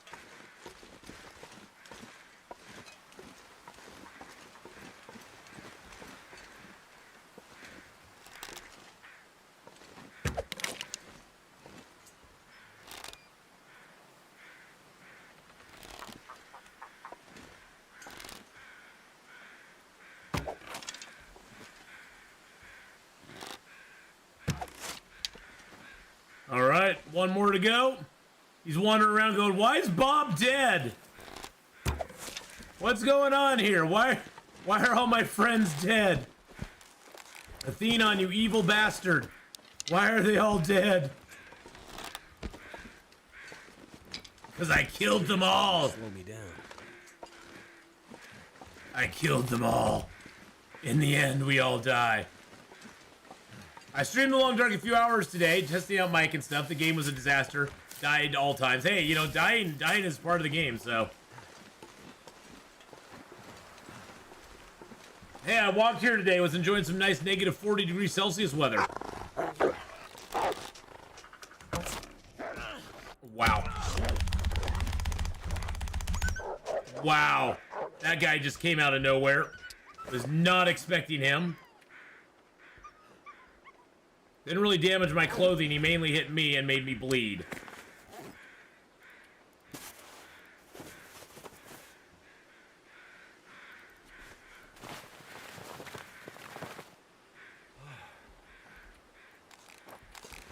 bastard.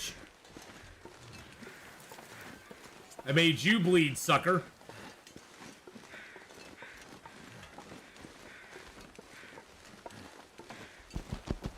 Yep, that was a total health wolf. I bet I can get a mag lens fire here. Heck yeah. Heck yeah. Yeah, we gotta love it when the wolves strafe so hard. It's strafe so it's harder to hit him. Well, he was so close to me. See, the problem is with that wolf there, he was so close to me that when a wolf charges, he has to find his path to you. And that wolf was so close to me that he had already chosen his path, or he hadn't chosen his path yet. No, he didn't touch the bedroll. He didn't even really touch my clothing. Yeah, he didn't even really touch the clothing at all. He was a total health wolf, but luckily I'd already damaged him, so he kind of got off of me pretty quick. Let's get that cooking spot down. There we go. Get some water going. Get a little more water going. Unfortunately, by the time he charged, he was so close to me that when a wolf starts to charge, he's trying to find his path to you. If you make him charge from a long distance away, he'll find that straightest path to you very quickly. But if you wait till he's really close to you, he won't find that path very quickly, and so he'll do that little zigzag all over the place. So, that's why I usually try to get them to charge me from a distance, because by the time they get close to me, they're pretty much just going straight line towards me. That far away, zigzaggy distance thing is annoying as crap. We're gonna make some broth, baby. Time to make some broth.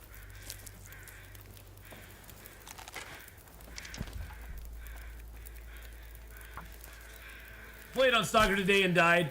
Should have named the stream How to Die in the Long Dark. Hey, that's sometimes what you can do. Going up hills overweight is always intense. We'll take the feathers in. We'll go do the feathers later tonight. Should make some pies to stack with the fish cakes. Nah, I'm good. I don't really. The pies just wear down so damn quick. I mean, I could make I could make ptarmigan pie. I guess I could do that. That's true. I'll make some ptarmigan pie. Good point. I'll take your point. We'll make some ptarmigan pie. I usually like to make broth with the little bastards, but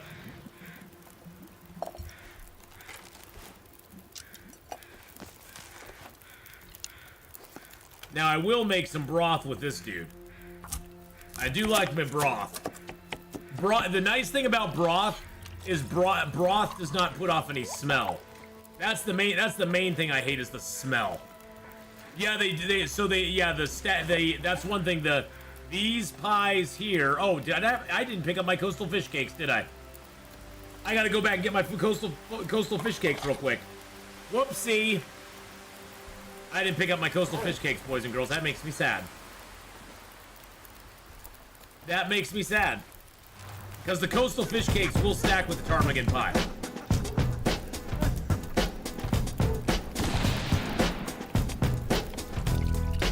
Plumbob with the 63. My question, Dennis, is where do I get the jars? Those mason jars. How do I get those in the apocalypse? That's what I want to know, is where do those jars come from? Bob6 just resubscribed for 63 months. 63 months, baby. Alright, let's take two of those. Thank you for the 63, man. Wow, that is a lot. That's 5+ years. 5+ years. That's crazy. Crazy talk, man. Crazy time. I can get that heated up. I can make some more ptarmigan pies. Do food items despawn at 0 if they're in containers? Yes, they do. Where do we get plastic bottles for teas and for cups and cups for water and cups for tea and coffee? Don't know. Don't know. It's just there.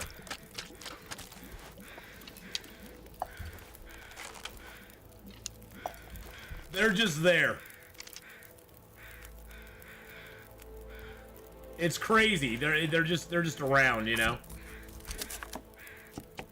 Fascinating fact in this game is to do the right thing in a stressful moment. It's hard sometimes to do the right thing in a stressful moment. Do they despawn if they're on the ground? They do not despawn if they're on the ground. Hey, Blades, how you doing, buddy? How's it going, man?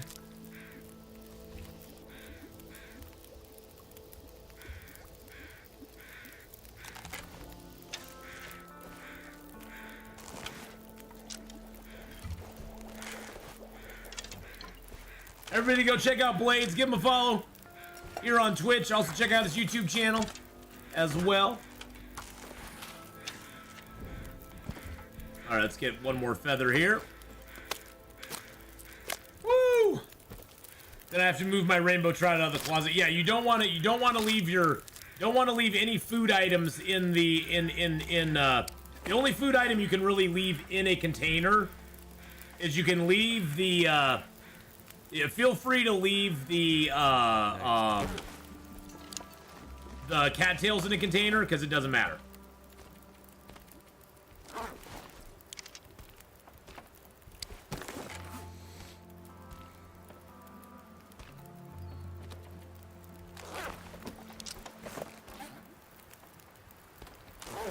Cattails never go bad, so you can leave those in a container, no problem. And water, of course. Yes, water you can leave in a container too.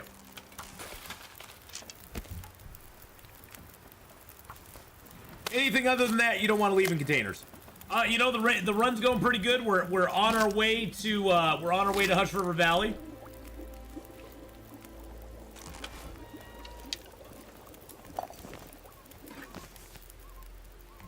We're just making some water here at the trailer before we do.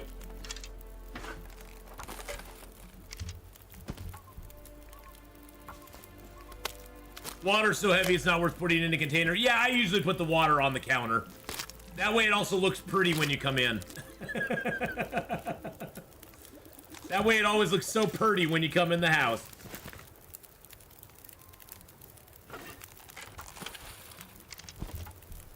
Let's take one feather this time. No, we're gonna map Hush River Valley, Blades, because we haven't mapped it yet, so.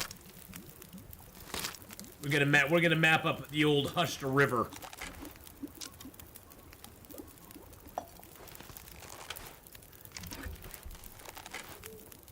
I think that's probably enough water. Yeah, we got almost 9 liters of water. Let's grab our ptarmigans. Grab a torch. Or 2. All right. Oh, shushaby, Will. Shushaby. Let's go inside and take a peek what we got in here. I need to find a place. Oh, you know what? You know what we needed to do. What am I thinking? We got all that ptarmigan meat on us. Let's get the ptarmigan meat cooked. We still got fire out here. Let's make another ptarmigan broth.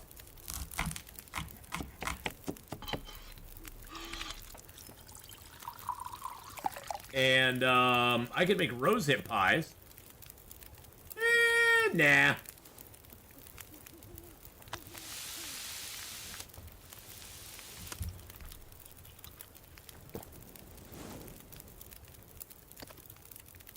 I don't really want to make rosehip pies.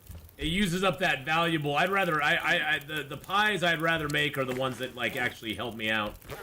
Okay, 23 minutes till that's ready, so let's take one more feather off of him while we wait. No MREs, no peanut butter. We got no MREs, no peanut butter. I'd like to have some peanut butter. Is shredding still a tactic? You can kind of shred still. But you basically have to find an animal. Say it's at 7. Say an animal's at 7.2 kilos of weight. You then go ahead and I forgot. I'm gonna grab a thing. You raise the animal all the way to its max, and then take it all the way to 0.2 kilos, and you can technically shred it that way. The way that we used to do it, where you'd escape out, where you'd like start harvesting and then you'd escape. That really doesn't work anymore. Oh, wow, there's another heavy hammer here.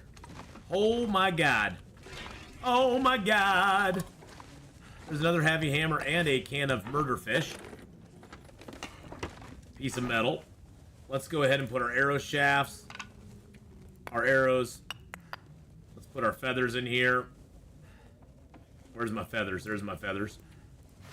Let's also put this pure birch in there. Let's look around in here a little bit. Can of spray paint. Oh, good. We got a container right here. That's awesome.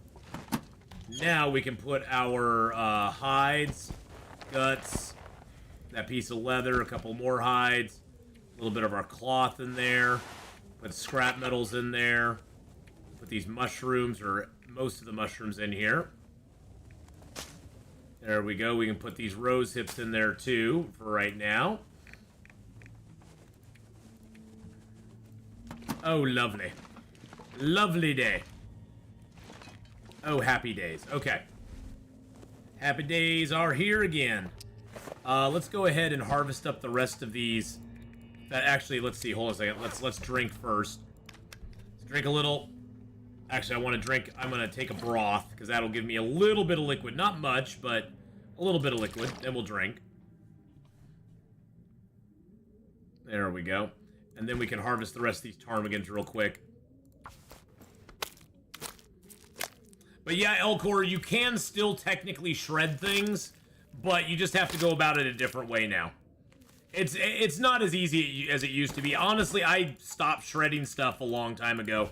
I just go ahead and just harvest up. I just harvest them up and cook them, and I do a lot of teas, a lot of coffees, that sort of stuff to boost my skills.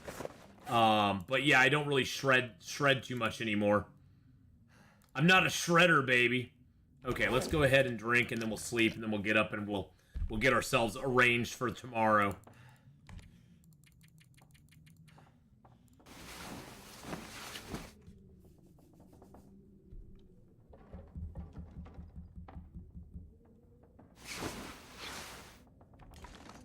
Okay. Let's go ahead and break down this arrow.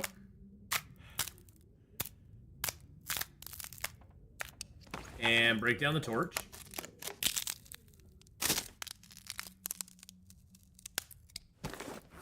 Let's eat up our gourmet broth. We'll drink that down. Hey, Cindy, how you doing? We'll just choke down a few cattails, because why not?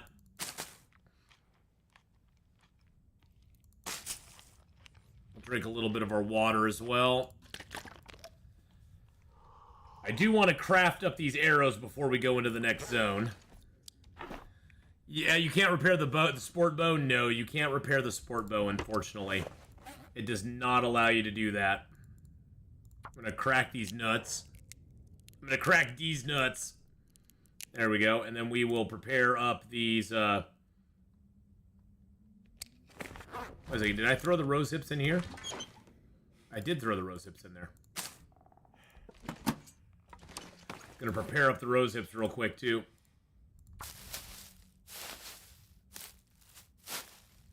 Mushrooms I don't really need to prepare. Those I'm just going to leave. Burdock root I'm not going to do anything with. Okay. Let's grab all of our arrowheads. Let's grab 15 feathers. 2 arrow shafts and that. Let's make up our arrow shaft first. Be careful in HRV of the Revenge Wolf. Still to this day, it's one of my favorite ones. The first episode of the 50 Days to Every Zone Challenge. The Revenge Wolf, yes, yeah.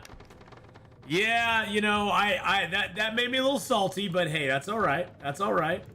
The Revenge Wolf got his due in the end. We took him down, so we've gone back and revenged ourselves a couple of times.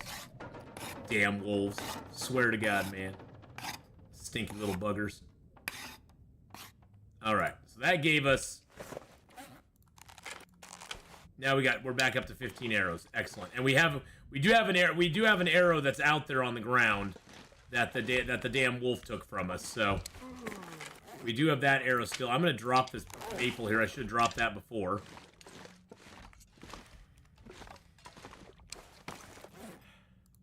Drink up some more water.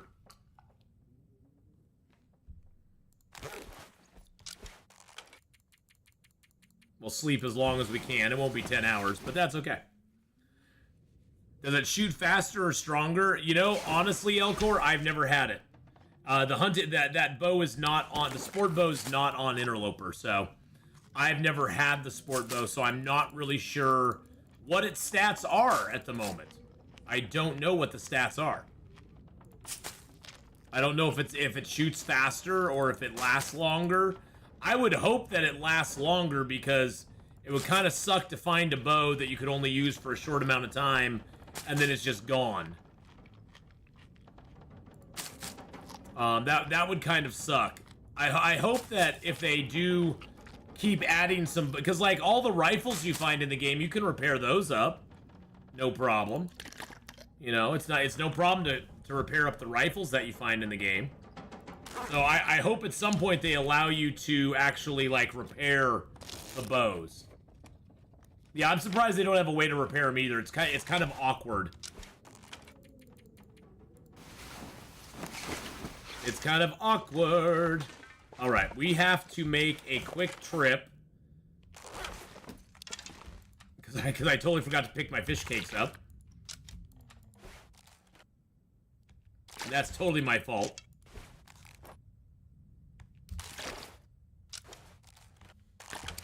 All right, we'll drop all that stuff here. Let's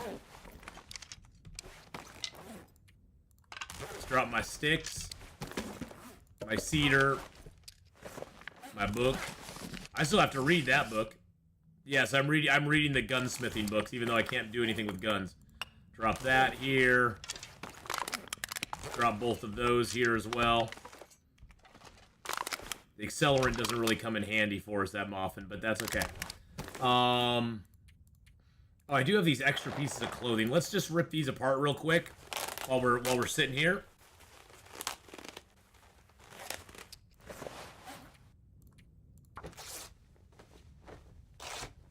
Yeah, that wolf didn't really do much damage to us at all. I mean, it was one of those where, yeah, he smacked us, but that's about it. Okay. Do I have my proper bow out? That's the question. Yes, I do. Okay.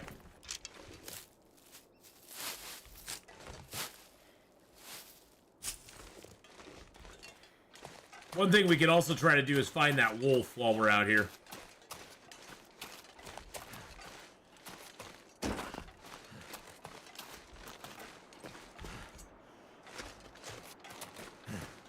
Do fish cakes have any advantage besides calories? Yes, they give you extra carry weight. And that extra carry weight can actually stack with the carry weight that you get from meat pies as well. So, the fish cakes are rather nice. They're hard to make, though. You have to have potatoes, which in Interloper are kind of few and far between. And the potatoes have to be in good shape, which again is a few and far between. They can't be rotten potatoes. And then on top of that, you have to have trout and cooking 5. So by the time you get... Oh, is that my... that's my wolf down there. Nice. I knew that little spot there does not exist on a regular game. Yes, that's how... I've memorized the landscape in a way. So hopefully we'll get our arrow back here. Yes, it's only for 3 hours. It's a limited thing, so. Boop. Well, we got lucky, and you know, the only place you can really find potatoes in good shape are in those vegetable bins that you can find around the world. So you can find decent potatoes in those, and that's about it.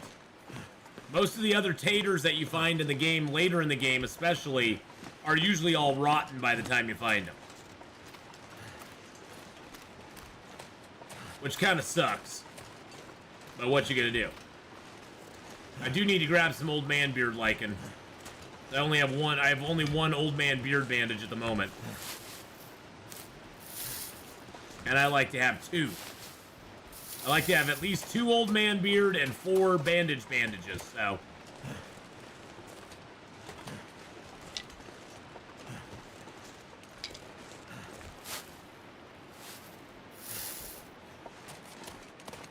So you just gotta eat it and go to sleep, the best value. No, you don't want to eat them before you don't want to eat the pies before you go to sleep. Well, the prepper's pie you want to, but not the fish cakes. It's making my head feel thick. My ruined coastal fish cakes here. Let's eat the flesh of the wolf. The flesh of the wolf. The wolfy flesh. Let's grab these boots and rip them apart real quick. That will warm us back up again.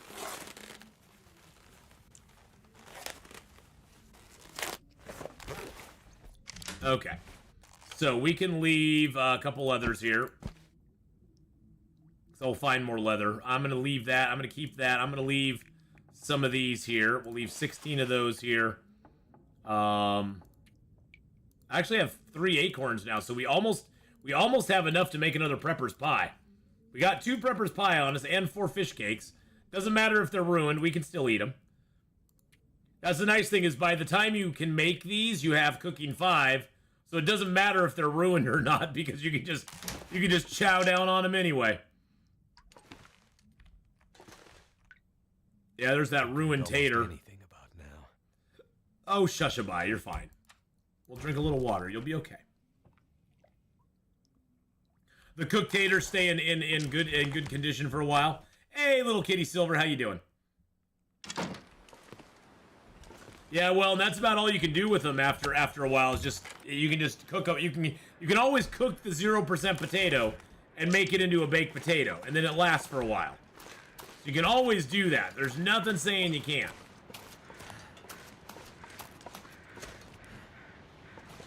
I would try Lily's pancakes. Peaches with pancakes sound good.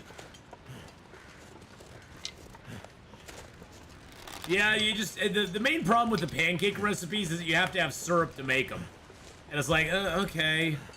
And the other problem with the pancake recipes I found is that you have to have that syrup. Then there's other things like Lily's pancakes also take acorn grounds, and it's like I'm not going to use my acorn grounds on those. I'm not going to use acorn grounds on that. Prepper's pie gives you more max stamina boost. It lowers your carry capacity by 3 kilos. It gives you 25 health condition immediately, and it helps combat cabin fever. And it also gives you a moderate amount of vitamin C as well. I've not been to the I'm not going to the Prepper's Cache or anything on that side of the map right now. Our main goal was to get over to Hush River Valley today, so we're doing as little as we can in here. We did find the Polaroid, so we did a nice big map of the zone already. But we're not going to the Prepper Cache or the Bear or the plane crash or anything like that until we come back to Milton in the future. So.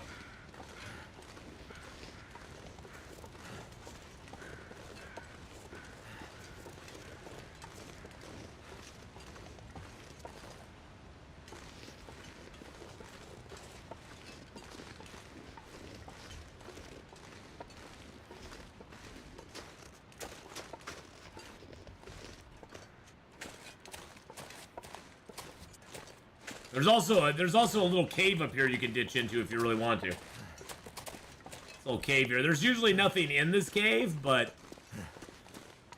at least it gives you a place nearby that you can warm up, sleep outdoors if you want to. It's this little cave, right? Let's see. Right. Oh, is it not on here? Oh, really? I guess we need to map this.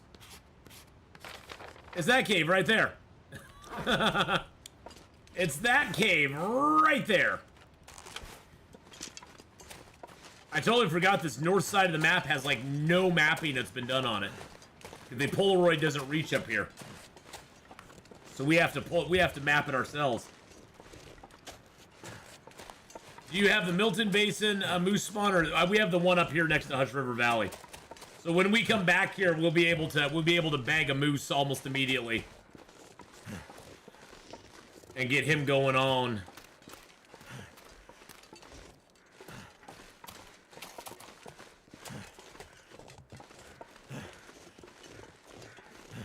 I want to check my clothing here real quick. Yeah, the rabbit gloves I'll probably mend before we go into Hush River. Let's drop our fish cakes here. There we go. We got our cold ptarmigan pies.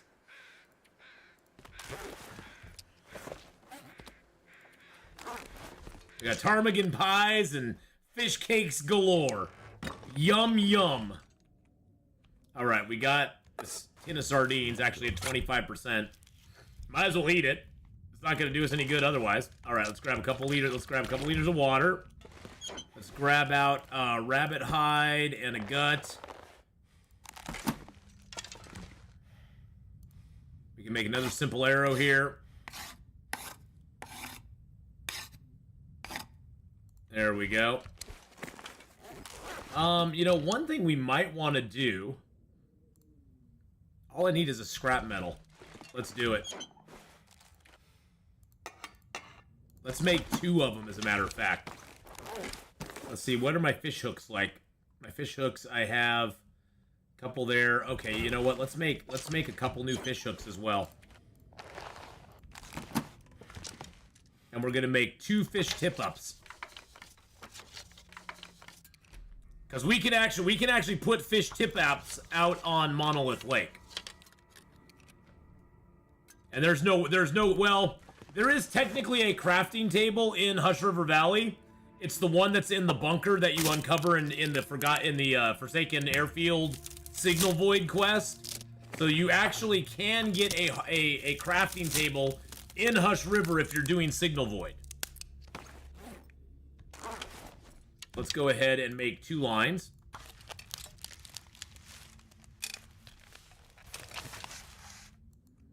It has very little cloth in Hush River Valley. Very, very little cloth.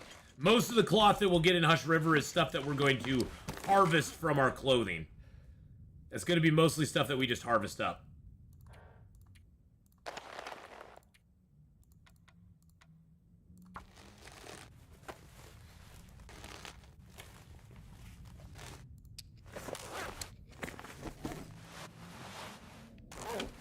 Alright. We'll find another heavy hammer there, too. And we don't need a pry bar in Hush River. We already left our hacksaw behind, because we won't need that either.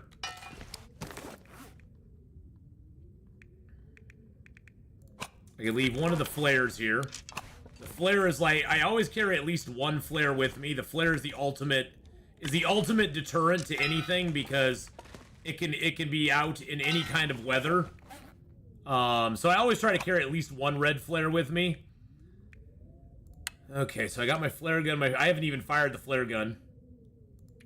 I've kind of learned to live almost without the flare gun at this point, because there's so few flare shells in the game right now that it's almost not even worth it even considering it. I'm gonna take that with me and one of the accelerants with me. I'll find coal on the way, and I think we're ready to go. Yeah, it's the ultimate get out of fudge, you wolfy wolf. Yeah, it is the ultimate valor. Because not only does it make wolves afraid, you can carry it during a really nasty storm.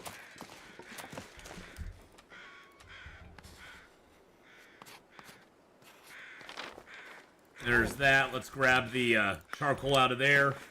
Our bow is almost broken. Our bow's at 4 frickin' %. I can't believe this bow is not broke before already. This bow is like the champion. This bow is like the GOAT. Yeah, blue flares are bad, but you know, hey, whatever. Oh yeah, I already have a 98% bow on me. I've already made another bow. I usually, when my bow gets to be about 35% or so, that's when I make another bow and I just carry a backup bow with me all the time. The main thing is that you have to always remember you have to equip your crappy bow manually. You can never auto-equip it using the auto-equip weapon function. Does not work on the crappy, it doesn't work to equip the crappy bow. It's a true one-shot bow, exactly. It is truly a one-shot bow at this moment.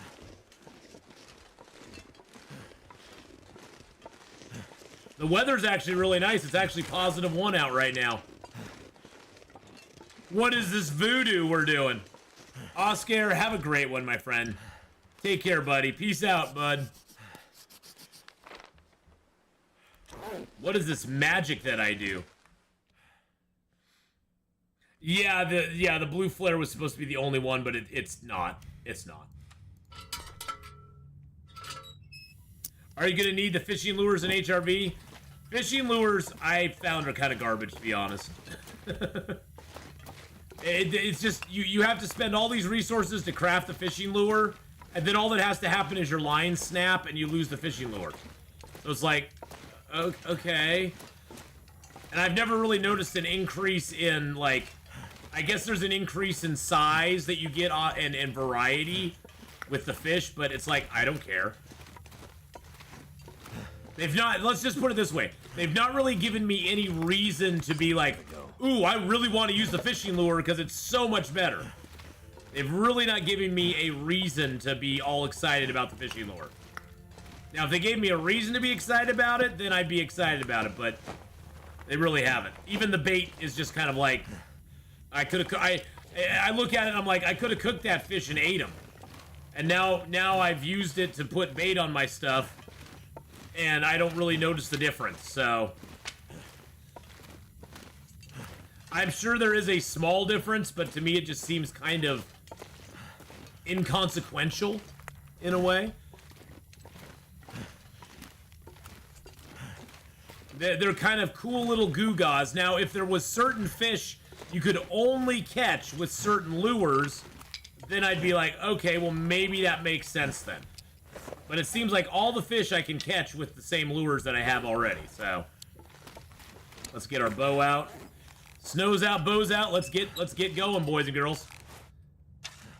Boom diggity, we're into Hush River Valley now. Yeah, let's go! Yeah, that's totally how it should have been, Blades. They should have been like, this is a special spinner lure that will help you get, you know, you'll get regular fish with it as well, but it is the only one that you can get the burbot with. And this is the only one that you can get rockfish with. If they had done something like that, I would have been like, okay, then if I'm looking for a specific fish for a specific recipe, then I'm definitely going to use the lures. But it just, you use up resources, and I have not really seen the gain that you get out of it for using up those resources. So, for me, it's kind of a meh.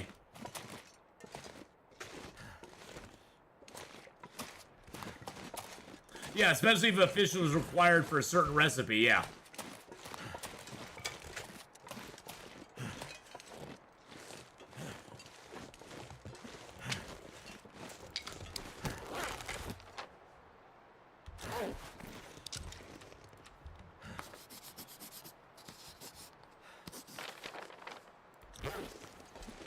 There we go. I almost just want to shoot a couple rabbits to get rid of this bow. I'm almost like, I just want to shoot some rabbits and get rid of this damn bow. It's bothering me now. It'd be fun to have a fish menu in the collections tab. It would, you know, it would not only be fun to have a fish menu, Blade, it would be fun to have a kilo menu for the fish as well. Like, you've caught, you know, you've caught a coho salmon, you've caught a 4 kilo, a 5 kilo, and the rare 6 kilo. And that would maybe make you actually, to get the higher kilo fish, you would actually have to use not only the lure, but bait as well to catch those higher kilo fish. That would be awesome. Have I received some review for your first D&D session? Oh, people have been loving it. The people who've watched it, Valor, have really enjoyed it. So, as far as like, you know, as far as like the comments on YouTube and stuff, you can go look. I mean, the video's up on YouTube. You can go check out the comments on YouTube. Everybody's been very appreciative of it so far. So, I'm excited, not this week, but next week for some more of it. So, I'm very excited to get moving on it. Get going on our adventure finally. So, you know, we get done in town and actually get out on the road. Although we do have that cave to go adventure in, so we've got that cave, that map to that cave, which I guess we'll decide as a party if we're going to go to the cave first or if we're going to go do our adventure first and then go to the cave after. I don't know. I don't know.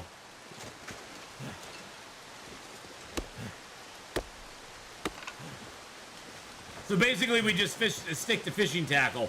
Honestly, Elcor, that's what I use most of the time. That and the best thing that they've come up with is the fish tip-up. The fish tip-up is awesome. Tegeta, have a great rest of your day. Take care. It was a pleasure to have you here. What food do I have on me? Oh, I got my pies. I've got my pies, and I've got my other pies.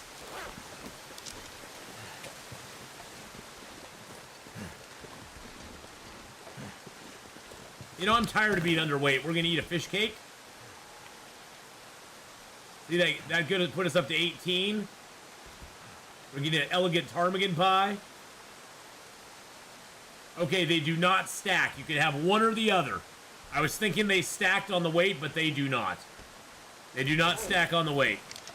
There is no weight stacking going on. It's 3 kilos or 3 kilos, although look at the stamina boost down below that we got. We got a nice little stamina boost on our stamina there. So they do not actually stackety stack.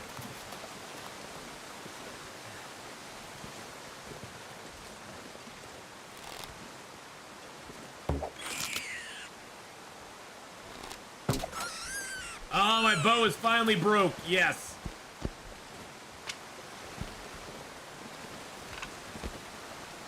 All right, Ari, have a great one as well. We'll see you later. One more class I've done for today. HRV will have to wait until I get back home. There is a bunker in this zone, too. It's way, way up, but, you know, we'll get to it eventually.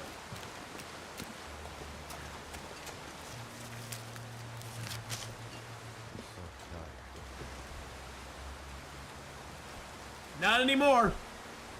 It was a 2-shot bow, exactly. It was a 2-shot bow.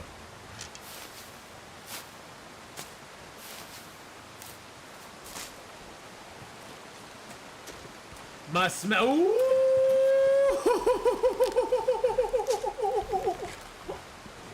Oh, baby. Yeah, that's 3 burdock root right here. Yeah, you better run, Mr. Wolf. You better run away. Don't come running around here no more. Hey! What you looking for?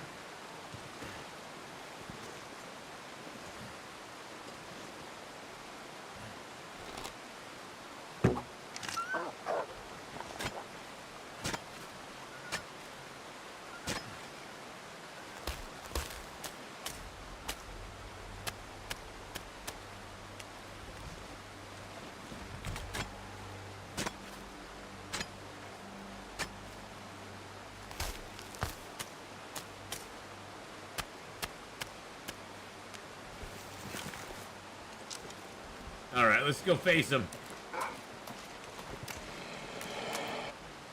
Be a man. Bye-bye. See, you saw how he did his little pathing thing early in his run, and then he straightened out to me right at the end there? That's what you gotta wait for. You basically just have to pick a spot on the ice, aim at that spot, and wait for him to cross it.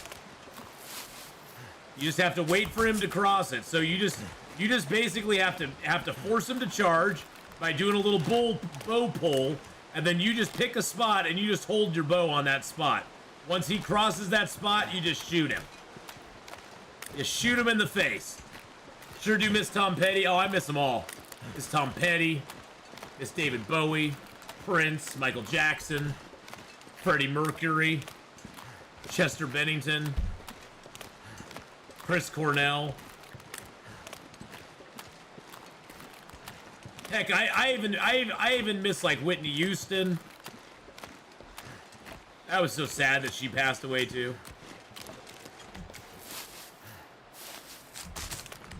There's so many greats that are gone. So many greats that are gone. They'll never be replaced again. They were the Beethovens and the Mozarts of our era. Hundreds of years from now, people will still be listening to their music. I can almost guarantee it. That's it. That's how good their stuff is.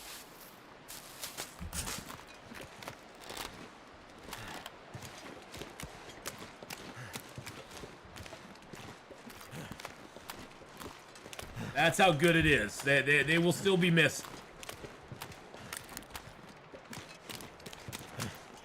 Stuff that's being pumped out today, nobody will remember it a year from now. Let alone, I mean, there's very little of it, let's put it that way. Very little modern music that's actually listen worthy these days. It's kind of sad. But I think it's mainly because nobody's willing to take a chance anymore. Back in the 80s and even the 90s, people took a chance on music. What can you use burdock root for? Oh, don't worry about it. Burdock root is used. You can make a tea out of burdock root if you want to.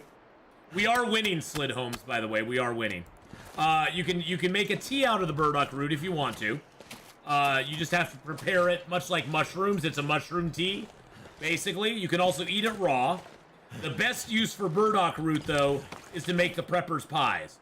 You have to have 2 burdock root per prepper's pie, acorn grounds, mushrooms, water, oil, and salt, and you can make the prepper's pie with it. That's the best use for burdock root. Now, the acorns are a little bit harder to find than the burdock root. There's certain places that have a lot of acorns, especially in the newer zones. But you can find acorns in the old zones as well, so just kind of got to look around for them a little bit. Today's music is a little better than elevator music. It's true. It's true. Today's music, the biggest problem I have with today's music is that it generally all sounds the same. I know that's a very, that's a very kind of like generalized statement, but today's music is very homogenized. It's very pre-packaged, kind of like, this is what we want it to sound like. We don't want any new ideas or any sort of stuff intruding on it. And they want it to be successful. They don't want to sign an artist that's only going to have 1 hit. They're looking at, we want somebody who's going to have 7 hits in a row that we can capitalize on. They don't want to take any risks. Again, it goes back to, they just don't want to take risks on music. And that's what you saw in the 70s and 80s and even in the early 90s, was a lot of people were taking a lot of risks with music.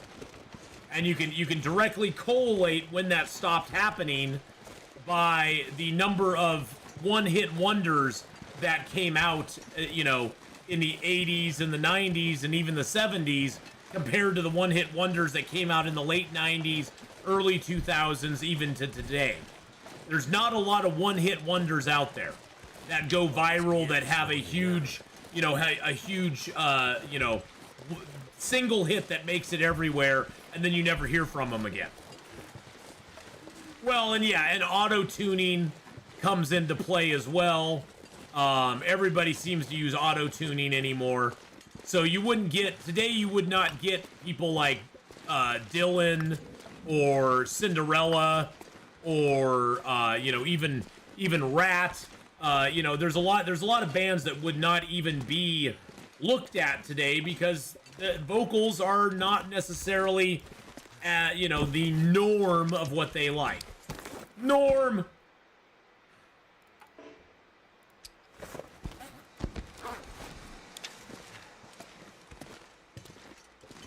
And yeah, auto-tuning is horrible. I mean, I get it. I mean, for a studio album, they've always done some sort of post-production on people's voices in studio albums, and you can tell it. I mean, you can tell when it's a studio album, or a live concert, the voice sounds a little bit different.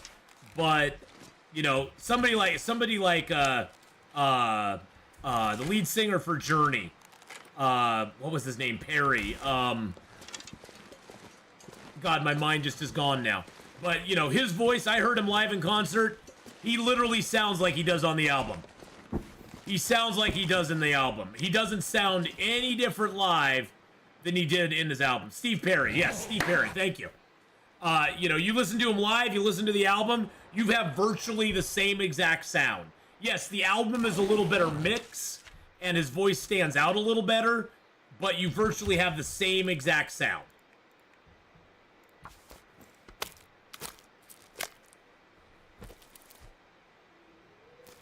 Yeah, no waitresses or divos these days, yeah.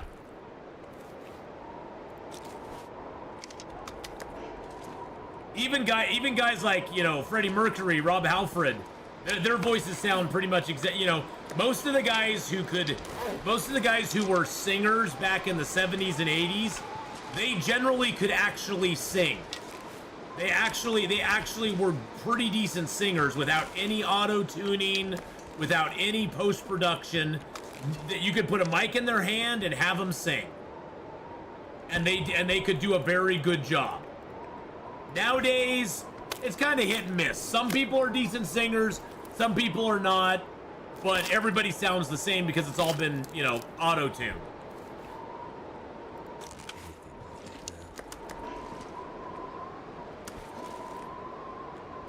Got a few rabbit hides curing here now. That's lovely. I like it a lot.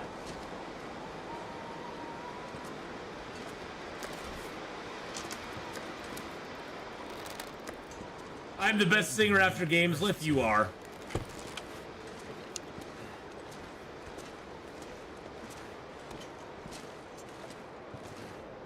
Yeah, they're performers now. Yeah, it's funny because everybody always, you know the whole. For those of you who are old enough, you remember the Milli Vanilli scandal back in the day, where Milli Vanilli, the front men for Milli Vanilli were not the singers. They were just lip syncing to a track. And they got blasted for that. They lost their Grammys for it. They lost their careers for it. One of them eventually Minecraft himself. You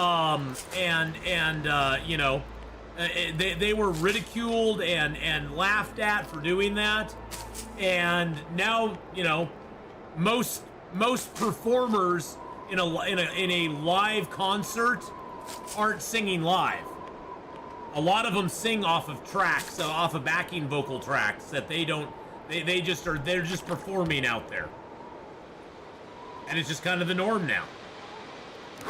But, you know, Milli Vanilli was demonized for doing that back in the day. That's how uncommon it was. That's sort of my point, is it was so uncommon back then to do something like that they were villainized for it. And now it's just kind of the norm. It's not really that crazy any longer. Norm. Let's get some water made here. So this cave in Hush River Valley, right by the Stair Steps Lake, I call this my get out of Hush River cave. I pretty much gather everything I can here, because to get out of here, you just walk up, you go out, and you can just go right out the exit. This is the way I pretty much get out of Hush River Valley every single time. Twister Games, how you doing? And I'm not saying there aren't good singers out there. I'm not saying there aren't good singers out there these days, because there are. There's some people who actually have singing chops. They are just very rare instead of being the sort of the norm. A lot of times singers these days are picked for their looks, their acting ability, their personality. They aren't picked specifically like somebody said in chat. They aren't singers anymore. They're performers. They are very good performers, but they aren't necessarily the greatest singers.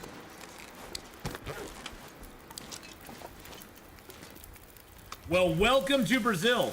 You guys down in Brazil, you actually have a guy down there who's an amazing singer, name of Dan Vass, who does a lot of cover songs, and he does some of his own songs as well. But Dan Vass is a really awesome dude. And he's from Brazil as well. Twister Games, how you doing though, buddy? I hope you're having a great day. I've actually watched a lot of YouTube covers that Dan Vass has done of different songs, and they're generally pretty damn good. 10 minutes till boiled, huh? Alright, well, we got some food here. Alright, that's boiled up. Let's get our pan down. Am I from Canada? I'm a little bit south of the Canadian border. I'm down in the U.S., down in Oregon, which is it's one state away from Canada. I'm about 6 hours away from the Canadian border, I think. Let's see, if I was to drive to Vancouver, BC right now.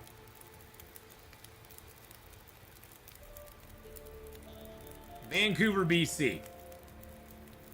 Oh, I'm even closer than I thought. No, yeah, it's about 6 hours. Yeah, about a 6 hour drive. About a 6 hour drive up to Vancouver, BC. So I'm close. I'm close. I'm just not there.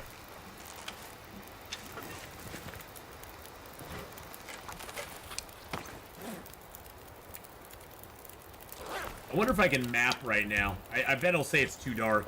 Yeah, it's low visibility. Oh, I got my sleeping bag on me. Okay.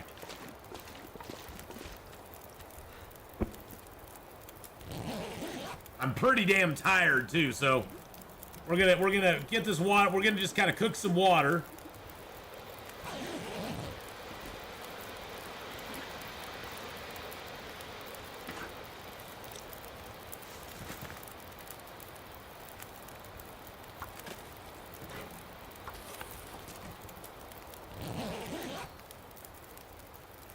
We'll get a little sleep. We'll make a little more water and get a little more sleep.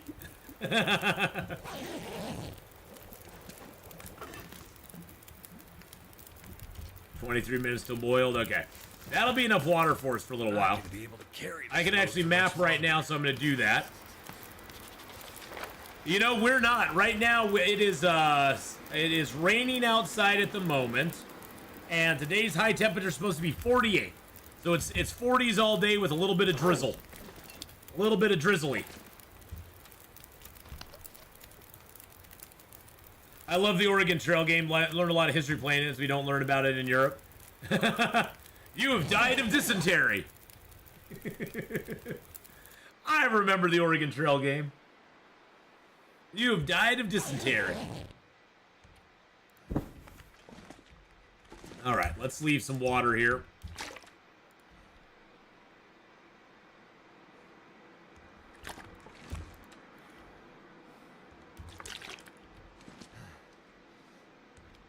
Now, there is a bear that's really close to this cave. And we could go try to take him, because that would be a huge coup for us if we could get that bear. I'm going to leave that here. I'm going to leave the fur here. I'm going to leave my books here. I can read these later on, get my rifle, get my revolver. These are my dream books. These are the I have a dream that one day I could have a gun, but not today. Leave the sticks here. I wish there was, the only thing I wish is there was a container here, but that's okay. Let's eat a little bit of fresh rabbity meat. Let's grab our coastal fish cakes. Grab another piece of meat here. We'll also grab our prepper's pies, because I want to take those with me. Let's drink a little bit of water. Crownski, how you doing? Hello, hello. And thanks for subbing up on YouTube there, Twister. Appreciate that very much, my friend. All right, let's go check if the bear's out here. We got some stank on us, so we might be able to bring him around.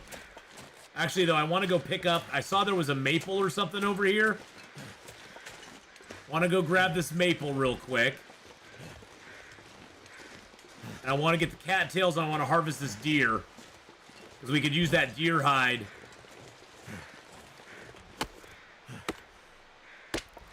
You don't understand what I'm saying. Oh, well, sorry you don't understand what I'm saying. You probably though you have better English than I do. What language do you speak in Brazil? Is it Spanish or is it Brazilian? I'm not sure. What language is spoken in Brazil? Portuguese. Okay, Portuguese. So it's Portuguese. Okay. Well, the more you know. And knowing's half the battle, yo, Joe. Well, your English is probably better than my Portuguese. Let's just put it that way. I'm just saying. I'm not saying nothing. I'm just saying. This will give us some deer hides here.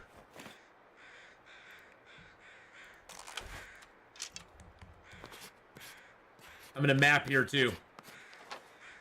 There we go. Beautiful. Beautiful. Let's do this. Let's do it.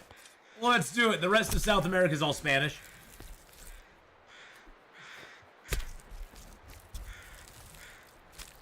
So Brazil's basically the ones that are like, no, Sure I can carry no Spanish here. We are speaking Portuguese, my friends.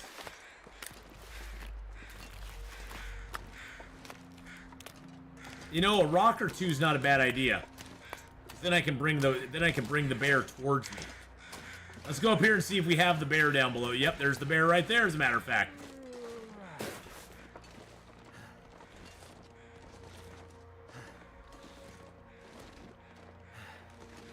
Hello, Mr. Bear. How are you doing today? Liked him. I barely knew him. Can't feel my feet.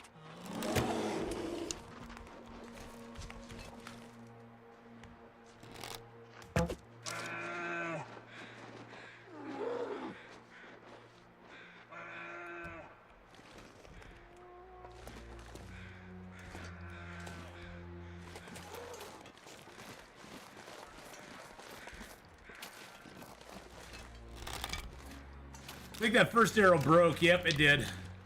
Woo! I'm so cold.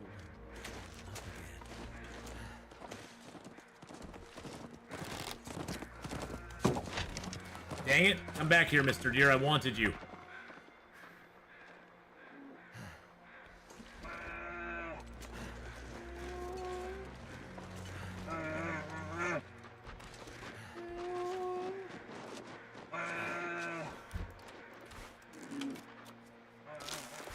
Please don't die on a hill. Please don't die on a hill, Mr. Bear. Alright, let's get back in here. We got a bleeder. He is a bleeder, that is for sure.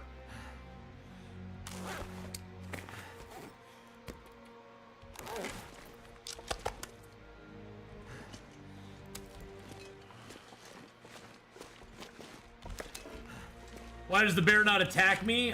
Because he's scared. I was sitting on a cliff when I shot him, so he technically didn't see me. And so now he's just running around all scared.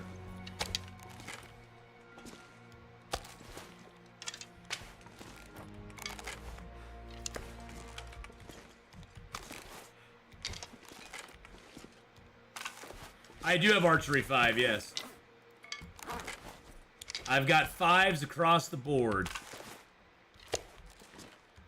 I was just unable to secure the hit on him that I wanted.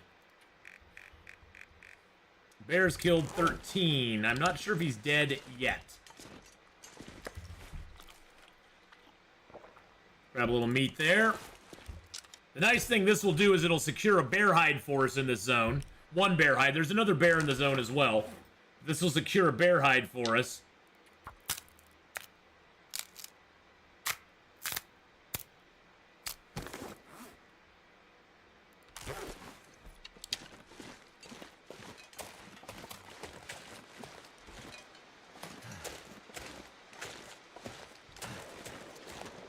Oh man, this could ruin it.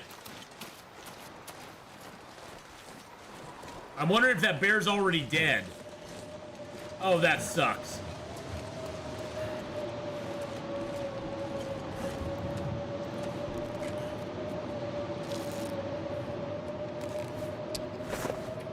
That sucks hard. That bear could have despawned. That stinks. You know, I have never got that moose carcass ever. I've never ever seen it. So I have wood on, I have a little bit of fuel on me, okay. Need to close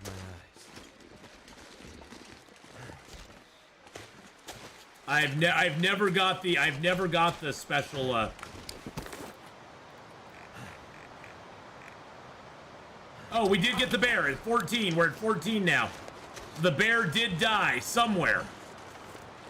Somewhere out there is a really dead bear.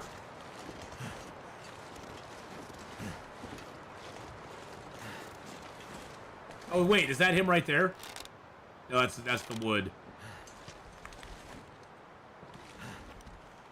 He's dreaming about me.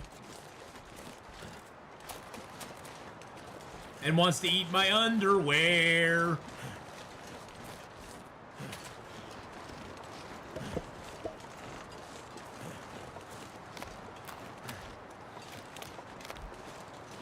I mean, he was running this way. Oh, that's where he is right there.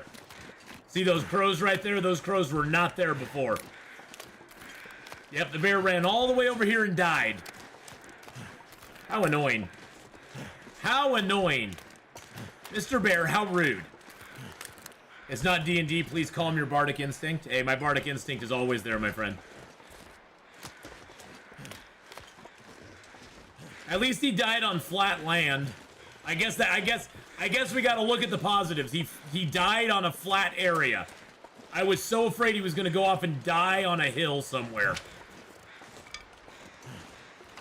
He's like, oh, Atheenon killed me.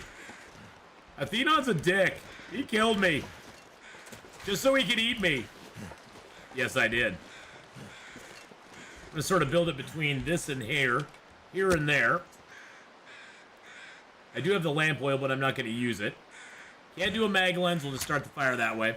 Yeah, it's not bad. It's not bad. It's got a tree on one side, got the bear on the other. I should be able to build a 2-hour fire and just, you know, put a piece of coal on there. 30 kilos of meat, not too bad. Oh, jeez. That animation, man. That animation there. Holy crud. Lay down right here if I thought I'd ever wake up again. And then see what we do. Here's the fun part now. Just go, oh, all these bags of meat. Yeah, I'm not gonna risk cooking these up here.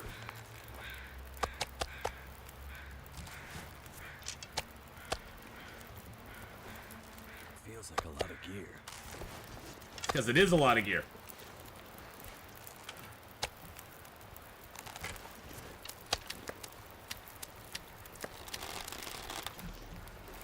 And we'll throw all that in there too. Drink a cup of Joe.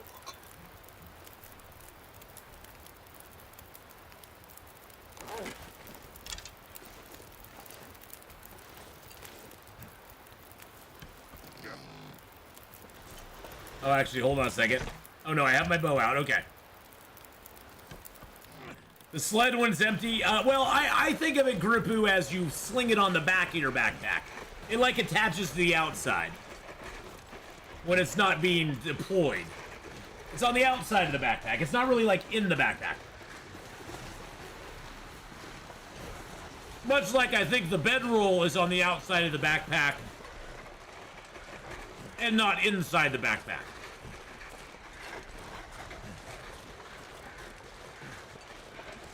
No, it doesn't. I'm just telling you my head can. Oh, does it take any weight? It weighs 1 kilo. The Travois weighs 1 kilo.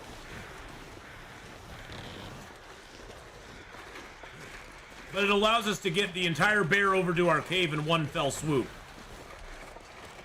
We don't need to shuttle things back and forth at all. It's 2 poles and a hide. Whoa. Hey now.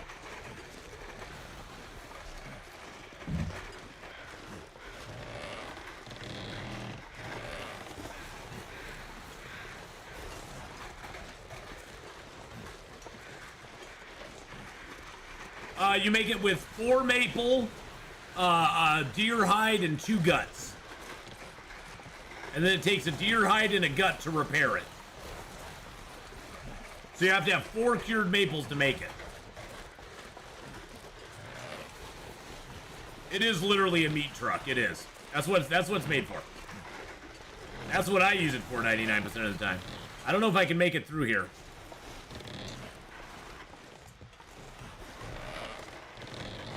Ooh, look at that. Right on through to the other side, baby.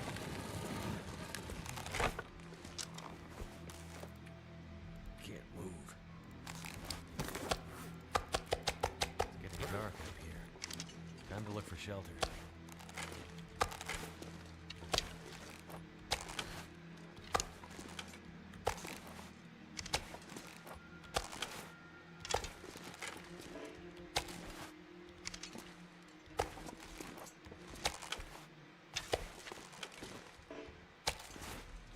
And pick it up. There we go. All right, let's get a little bit of sleep, and then we'll get up and we'll cook it. We'll cook a whole bunch of bear. We'll bring it to bear, my friends. The travois was used by fur traders early in Canadian history. Well, I mean, it's a pretty simple. I mean, I think it was also used by Native Americans. I mean, those kind of things. Those kind of things are two sticks and a thing you can drag behind you is a kind of a simplistic type of thing that I think a lot of people would use. Just to, you know, just to be able to traverse areas and... Oh, actually, I can just light this campfire with my matches and my stick. I have a torch on me, but I don't really use it any longer. The torch is mainly there just to have. And in case I go into a dark place that I need to protect myself in. Alright, let's get this meat cooking here.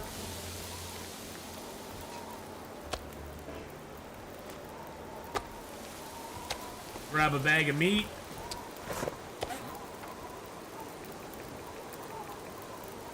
$43 or $26. We'll go with the 26. Who do you think we traded fur? Natives.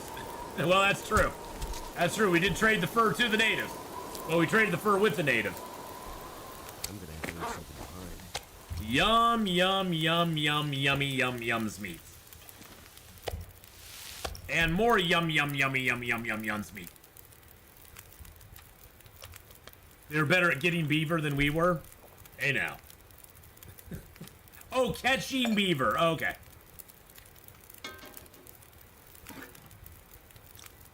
All right, let's get the bear meat in there. The bear meat in there. We're talking bear necessities. Oh, I got all those guts on me still. Gosh dang it, I forgot about that.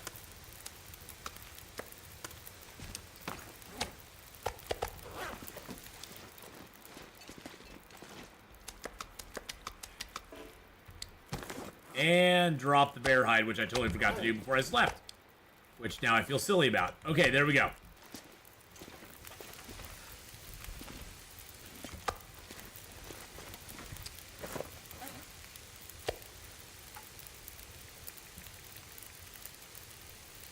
Beaver pelts are waterproof, so European countries would make hats with them. Well, beaver pelts better be waterproof, otherwise that's a lot of soggy beavers running around.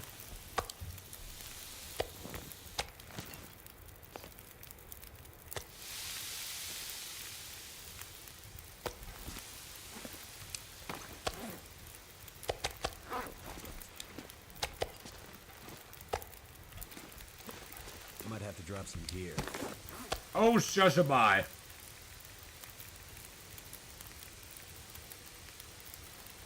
I could do it with no tools. That's probably better. That's better.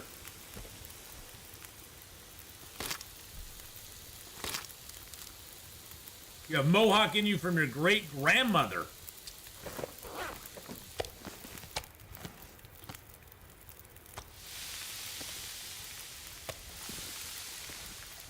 Well, that's pretty cool.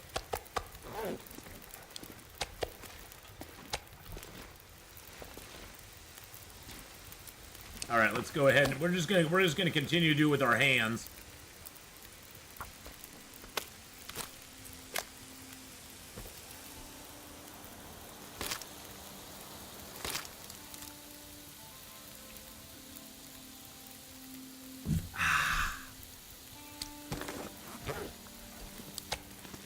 Yeah, me, I'm pretty much pure German and English stock. That's pretty much all I got in me.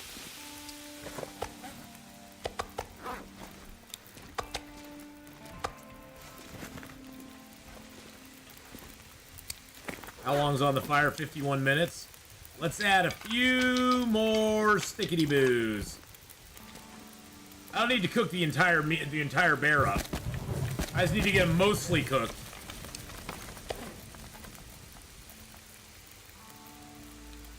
And then we can leave the rest of the meat for later if we want to.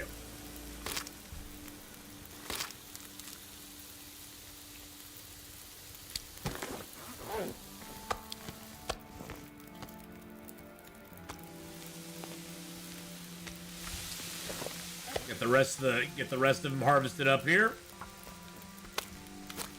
My great grandmother was Metis, so a little less than you, I guess. What is Metis? I don't even know what that is.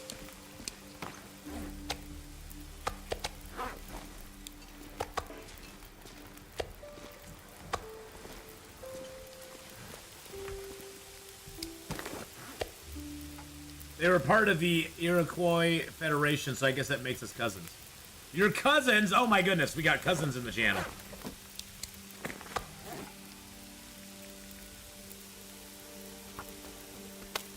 We are. Well, you go back far enough, Redcap. You go back far enough where all cousins are related in one way or the other, right? we all got some sort of relation probably intertwined in the past. If you go back far enough on most of our ancestry lines, there'll be some connection. There'll be some connection that draws us all together.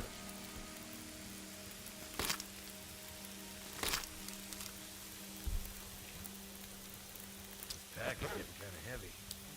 10 minutes, huh? Okay, I'm just gonna get those done.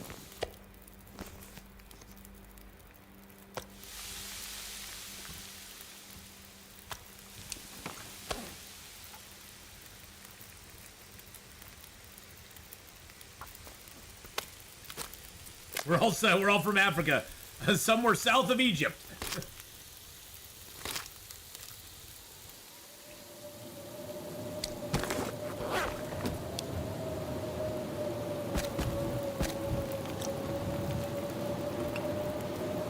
Let's cook up a little bit more.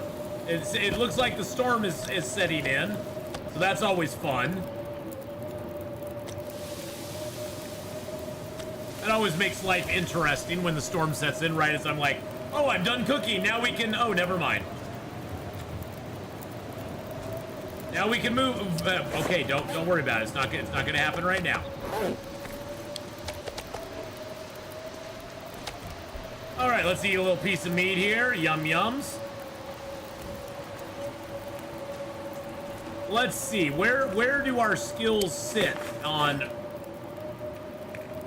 revolver firearm versus gun? We need more revolver firearm. That's what we need the most.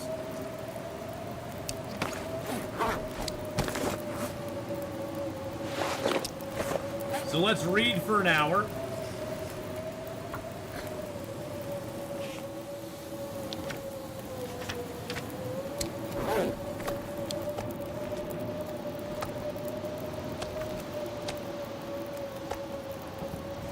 There we go. And we can put a little more meat on and read for another hour. The native comes out when I'm drunk, so I don't drink. Yeah, I haven't had a drink in over a year now. I just don't do the alcohol anymore. It does not sit well.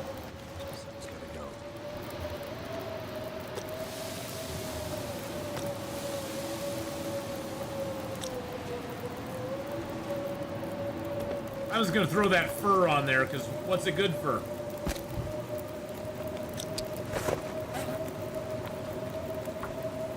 It just makes you ill. Yeah, that's pretty much what it does to me too. If I have a drink, even just one drink, I'm like sick for like the next 3 or 4 days. I don't feel good. It just doesn't work for me at all. And I've tried all different kinds of alcohol. I've I've tried the liquor, I've tried the ciders, I've tried, you know, just straight beer. I've tried pretty much everything that's out there, and it all affects me the same. Nah, this is worse than a hangover. It's just my body going no. Because I've had hangovers before. It's not even a hangover. It's just my body refusing to let me have any alcohol without repercussions.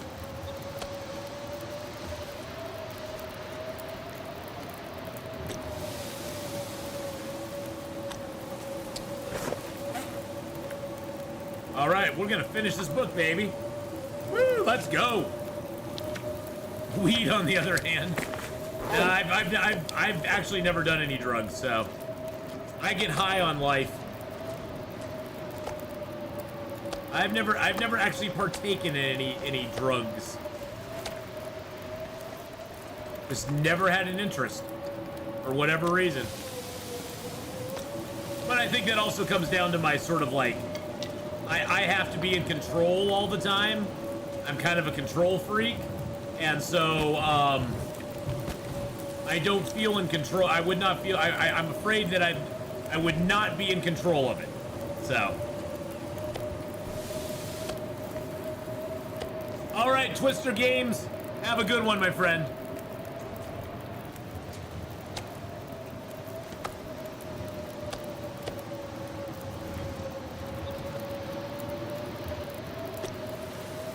Yeah, me out of control is not a good situation. You don't want that. Trust me.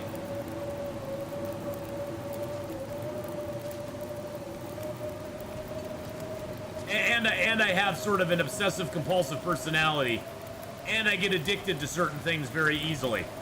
So I have a lot of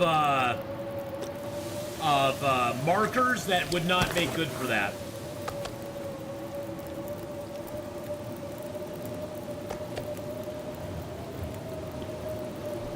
Yeah, I have a lot of markers that would not. Oh, I know me, Redcap. I would probably want to be one of those very rare people that just have a bad trip on stuff like that.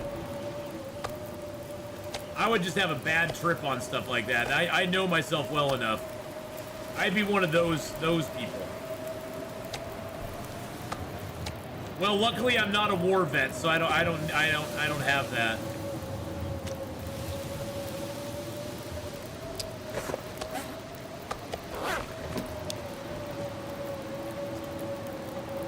Ooh, we got lots of time on the fire. Nice. Oh, did it really not cook that piece of meat for me? Seriously, it didn't cook that piece of meat for me.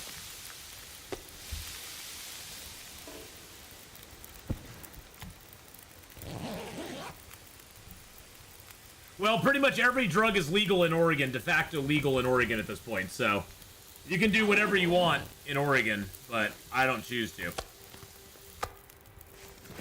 Can the fire be blown out in the cave? Not actually anywhere in the cave, Michael. I could build my fire technically right out here, and it wouldn't be blown out. If you're building it in this inside area of the cave, it will never be blown out, no matter where you put it.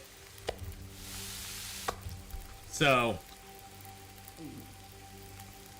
you can build it anywhere in here, and it'll be just fine and dandy. It's super duper nice.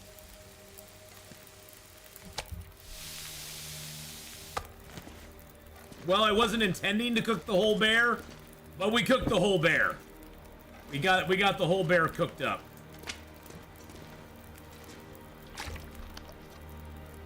What are you gonna do?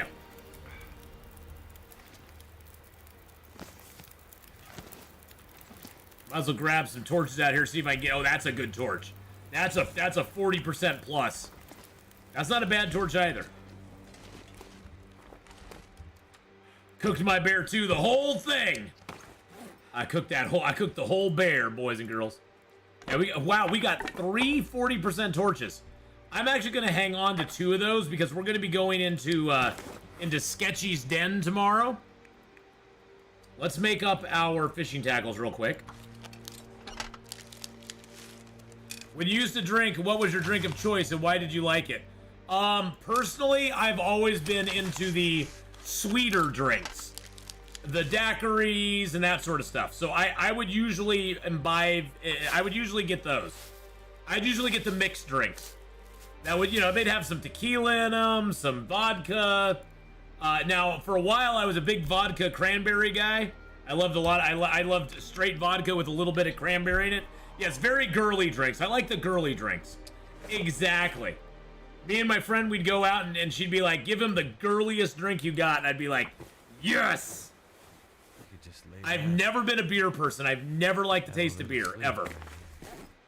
Never been a beer person at all. I've never really been a whiskey or a whiskey person either. Whiskey and bourbon I've never been really big into. And I really like ciders for a long time. Ciders were kind of my go-to for many years because ciders once I couldn't handle liquor anymore. My body just was like, no. Once I couldn't do liquor anymore, ciders were the thing that I was drinking for a while because my body actually liked them, and they were also, ciders tend to be on the sweeter side, and so my body was actually reacted to them in a positive manner up until a few years ago. When I turned 50, pretty much everything kind of changed. Turning 50 was kind of like the moment things kind of went a different direction. Die if I don't drink something soon. Shh. You're not gonna die. You're gonna drink something. You're gonna be just fine. All right, we're gonna take our coastal cakes, get our bow out. We got our arrows. Is there anything else I want to leave here? Let's just review everything we have on us. We're at 42 kilos, so we're a really good weight. I'm gonna fuel that up. Turning 60 was strange for you. You know, I don't really need to. No, I'll carry that book as a fire starter now. We've already got it read. I don't. Well, I'll take that with me just in case I want to make some other pies. Yeah, I think I got everything I want. I got 14. Let's grab a few more charcoals. All right, let's go. Let's go.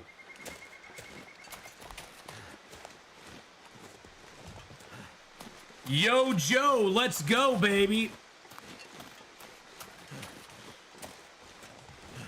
I want to go sort of over here and at least check out where the smoke signal is.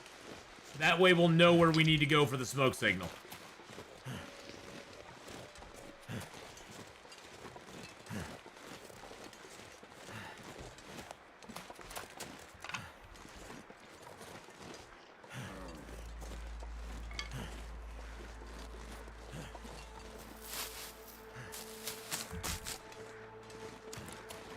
What about adding alcohol to Long Dark? I don't think they'll do it mainly. Okay, so the smoke signal is up over there. Okay, well, that's good news. I don't think they'll do it mainly because it would add another mature theme thing to the Long Dark. Anything that has alcohol or drugs in it as a video game, they have to kind of partition that behind a... Not a paywall, but they have to partition that behind... they have to be basically conscious of doing that.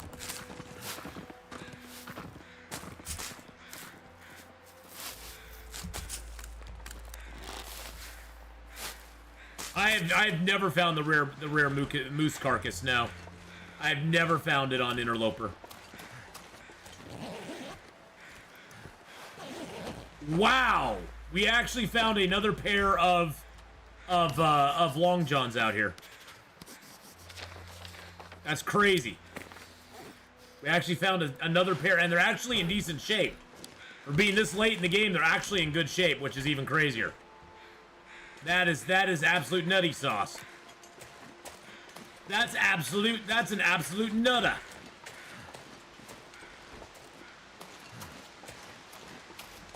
Oh, are those ones guaranteed now? Oh, okay. Well, that's kind of cool.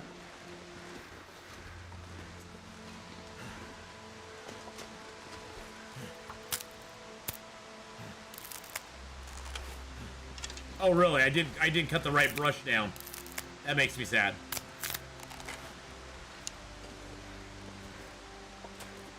Really, I can't go up that way? And you only come down that way? I can carry much. Really? You have to go around the other direction? That's kind of annoying. Don't I dare... Oh, I'm gonna harvest them. Yeah, you have to go around the other direction to get up here. Son of a biscuit. Son of a biscuit. Okay, we'll take a little more cold damage then. Fine. Be that way.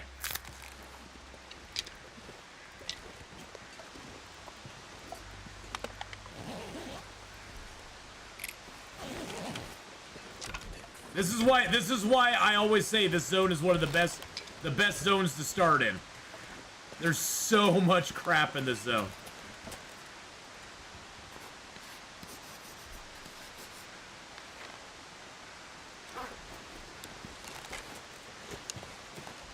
So much stuff in this zone to loot.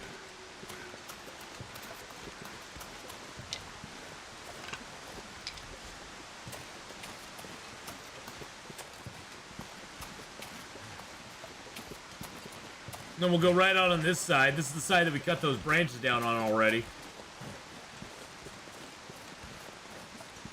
Now, if you ever spawned in Hush River, the first place you want to go is right down here into the river itself.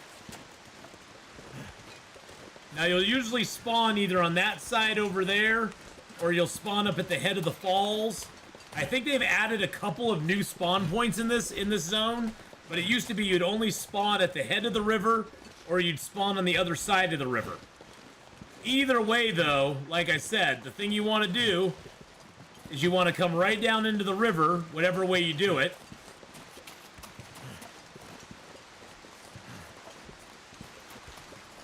And we'll grab these cattails since we're here real quick.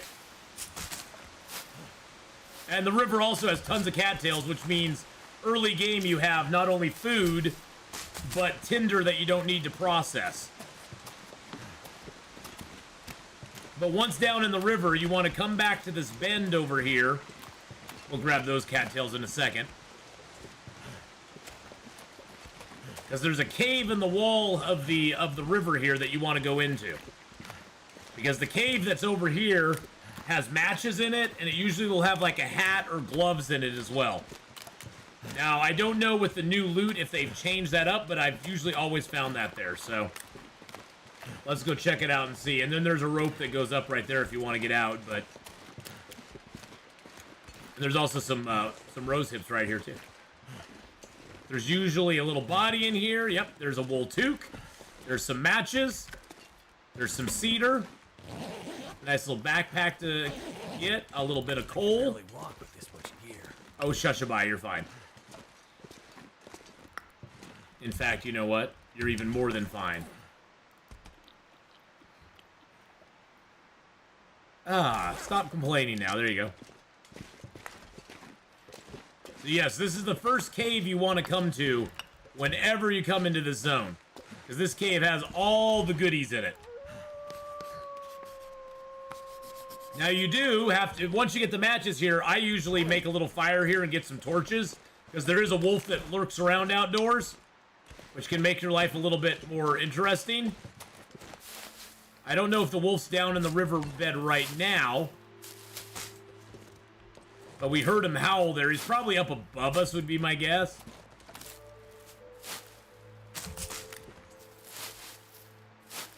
But as I said, tons of cattails down here. You got your food, your tinder, your matches. We even found that hat, which early in the game, getting any sort of hat early in the game is amazing. I mean, at this stage, the hat's all decayed and it's 0. But, you know, if it was early game, we'd be like, woo! Hey, Tectonic Earth, how you doing?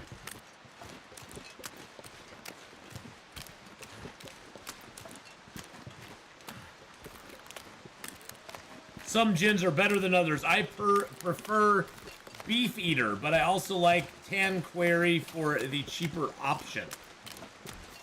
Tectonic Earth, it has been a while. You know, things are going good, man. We're having a fun time. We're having a fun time. We're slowly but surely mapping things up. We're on day 200 and 89. We're almost to 300 days. We've got most of the zones to the east of us mapped. I believe the only zones we have not mapped on the main map at this point are Blackrock.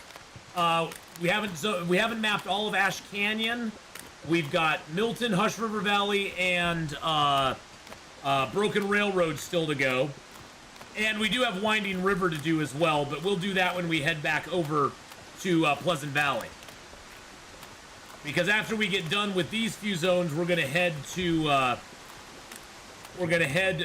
the whatchamacallit. Wow, we got a lot of weight on us now. Jeez Louise, man. Let's try to get rid of some of that. We're gonna be heading towards Forsaken Airfield, and then we're gonna run back through and get the Signal Void quest done as well.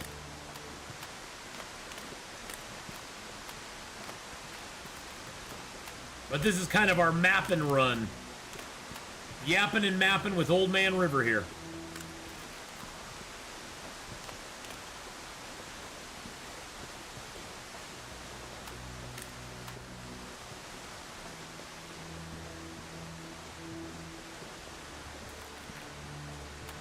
And then our smoke signal is right up there. If the smoke signal was over there, we'd go for the other cave behind the waterfall. But that smoke signal there is accessed by this cave. And this is the cave that you want to go in early in the game. You need to have a lit torch to do it though, because this is the cave that Sketchy spawns in. So yeah, this is a very dangerous cave to go into early in the game when you have no weapons at all.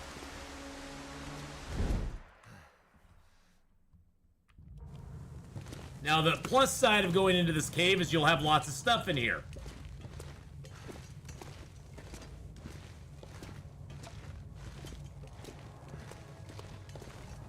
Hey, Babon, how you doing?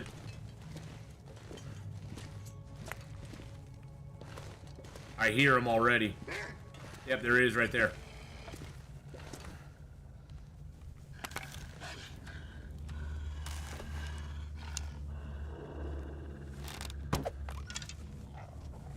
And I missed. I'm pretty sure I missed.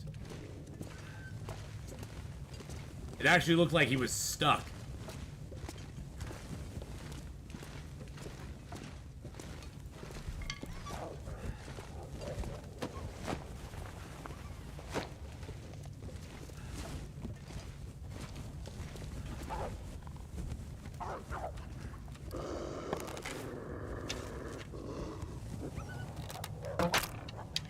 Damn it, I missed him again, I'm pretty sure. Yeah, I missed his little ass again. God dang it.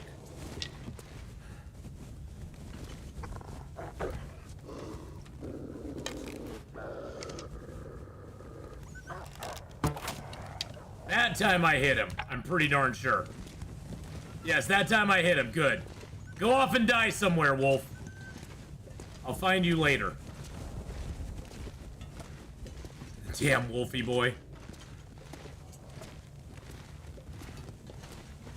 Okay, let's drop a little bit of this stuff we have here. We got 50 sticks on us. There we go. I already shot you.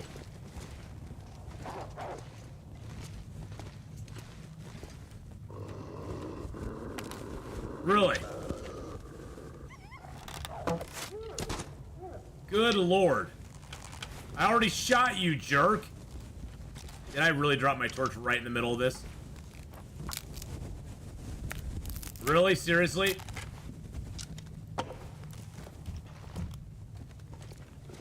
Stupid wolf. Stupid dumb wolf. I guess we can just light a fire here and cook him. Dumb wolf. I wish tinder could be used as a stick for fire time at fire start in 5. I wish that Tinder just made, if you use Tinder, it like made the fire like light faster or something. That'd be kind of cool.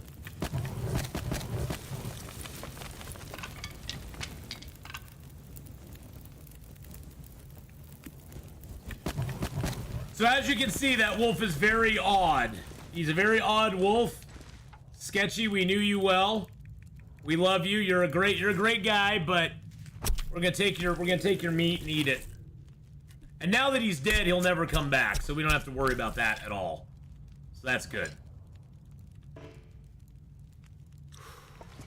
All right.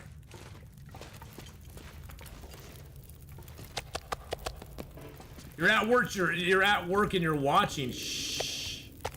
Be very, very quiet. You don't want to let anybody know about that. Okay, well that stuff's cooking. We're gonna go check down here and see if we have our stash of gear.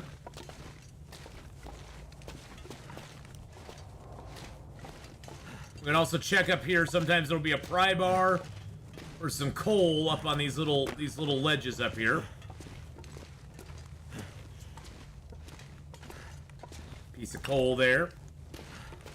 Yeah, fuel is definitely something these caves are very full of when you first go into them. You'll find lots of coal and sticks and cedar and fir just laying around inside of them. You won't really find much reclaimed wood.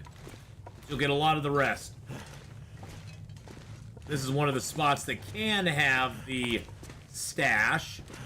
Oh, here it is. Look at that. So this is the stash spot. You'll always get a box of matches here. You'll get a hacksaw. You'll get a bedroll. You'll get a couple cans of food. And usually a book in here. Yep, there's a book. All right. So we just got a ton of crap. That's why I didn't bring a hacksaw into this zone, is because I knew I'd be getting one in this zone.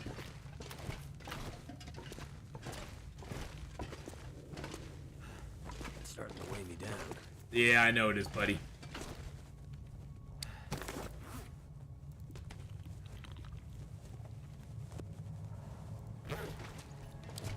We're still even too heavy for it.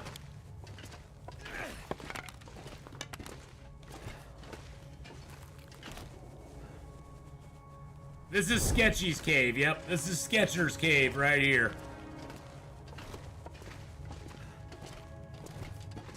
We've got a little bit of stuff on us. It's okay, though. No, it's all gonna be okay. Everything's gonna be alright. Every little thing's gonna be alright. Yeah, Sketchy always, he's definitely one you have to go into this cave conscious that he's gonna be in here. Now, you will sometimes come in this cave and he will not be in it. He is not always up. So sometimes you'll come into the cave and you'll be like, where is he? I thought he was supposed to be in here. And nope, he's not there. So, but you always have to come in with the expectation that he is going to be there.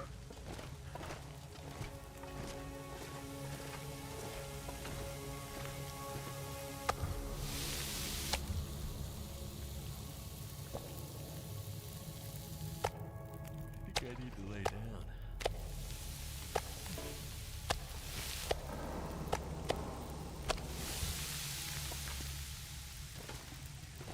I wish it was a little easier putting down bedrolls in these places. Because I can't put a bedroll down anywhere in here. Nowhere. I'd eat snow if the hypothermia wouldn't kill me. Oh, there, I can put a bedroll down right there. Right in that one specific spot. Thanks, game. I love you too.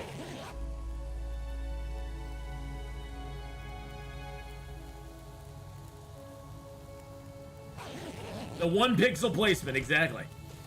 That one pixel placement, baby.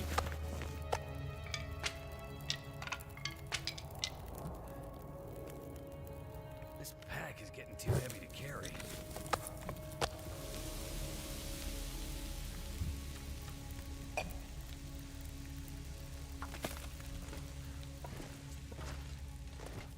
It's alright, guys. It's alright, boys and girls. We're gonna be fine. You eating Sketchy reminds me of Homer Simpson blubbering while he eats his pet lobster. I'm so sorry, Sketchy. I'm so sorry, Sketchy. I didn't mean to. I didn't mean to hurt you.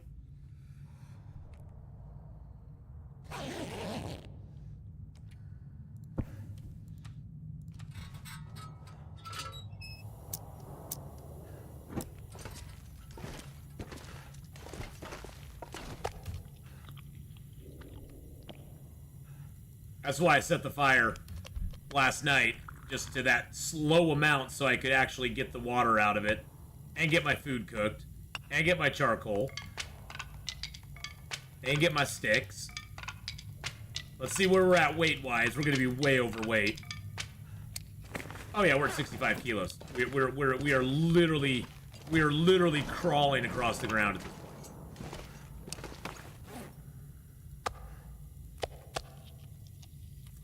Yeah. We got a lot of wood weight on us though. We got 14 kilos of wood weight.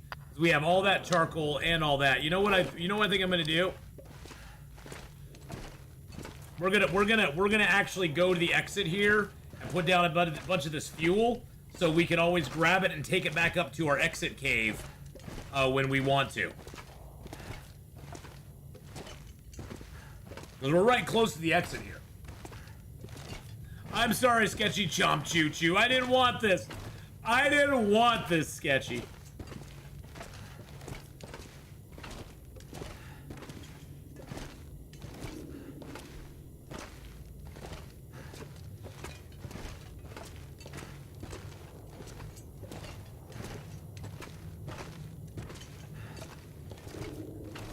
It's still raining outside. Jeez Louise, man. It's gonna rain all day today. Alright, let's go ahead and drop all the sticks here. Drop all the coal here. Drop 2 pieces of cedar here. I'm gonna drop this, I'm gonna drop the small arms handbook here. Because that'll be for fire starting. I'm gonna take 1 piece of coal, 2 sticks. I've got 2 cedar left on me. Actually, I don't need any of the sticks since I got the cedar. And I got the book to start a fire with. There we go. See, now we're all light. Now we're all light again. That's all we need to do. All we need to do. Sounds like a good day to play video games to me. Yeah, you know what we're gonna do today, Redcap? I know you're gonna like this. We're gonna actually leave off our long dark here, and we're gonna actually start up our. I'm chomping at the bit to start Stellaris with the Toxoids. I'm chomping at the bit, man. So I think we're gonna dive into the Toxoids today. I was gonna wait till Thursday, but I'm gonna move State of Decay to Thursday, and then we'll do Stellaris today. I'm wanting to play him.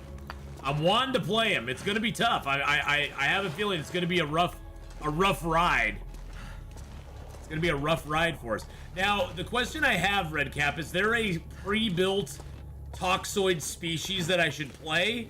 Or can I build a Toxoid species? Or is there a pre-built one that I should play for a more rounded experience, I guess?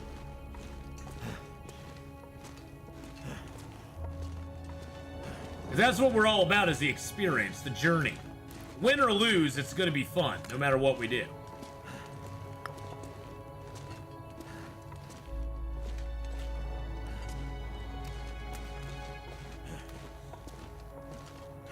Alright, I do need to drop some weight here so I can climb. So let's drop the bedroll.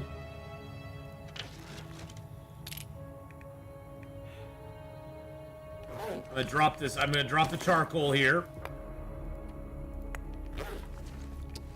Drop my my traps. Oh, I've got several pots now, don't I? Drop my pan. Drop that meat. All right, let's go up top.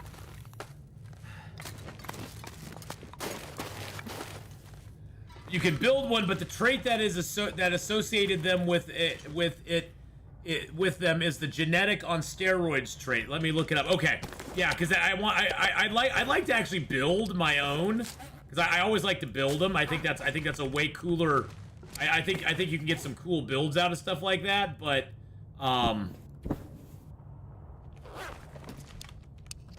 let's see here. Let's drop that book here. Let's drop these stones. I don't need the stones on me anymore. That was to attract a bear, which I'm not trying to attract any longer. Let's also drop the can opener and that. The hatchet. The knife.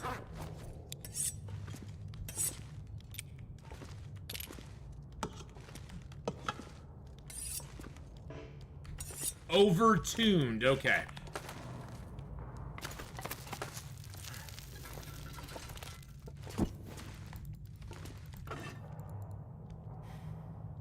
I guess I can just pick all this stuff up, and whenever I get to... I mean, there's 34 charcoal here. So I can just pick up charcoal until I can't pick it up anymore.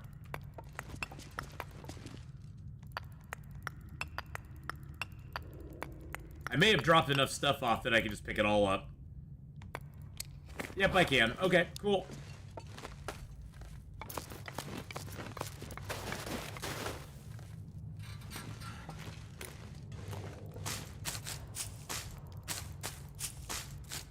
Look at all these cattails we have. Oh my god. That is a lot of cattails. I'm gonna have to leave something behind. Shh. Don't have such defeatist talk, Will. Don't be such a defeatist. Leaving stuff behind is for wussies. It's for losers, man. Leaving stuff behind is for losers. You're not a loser.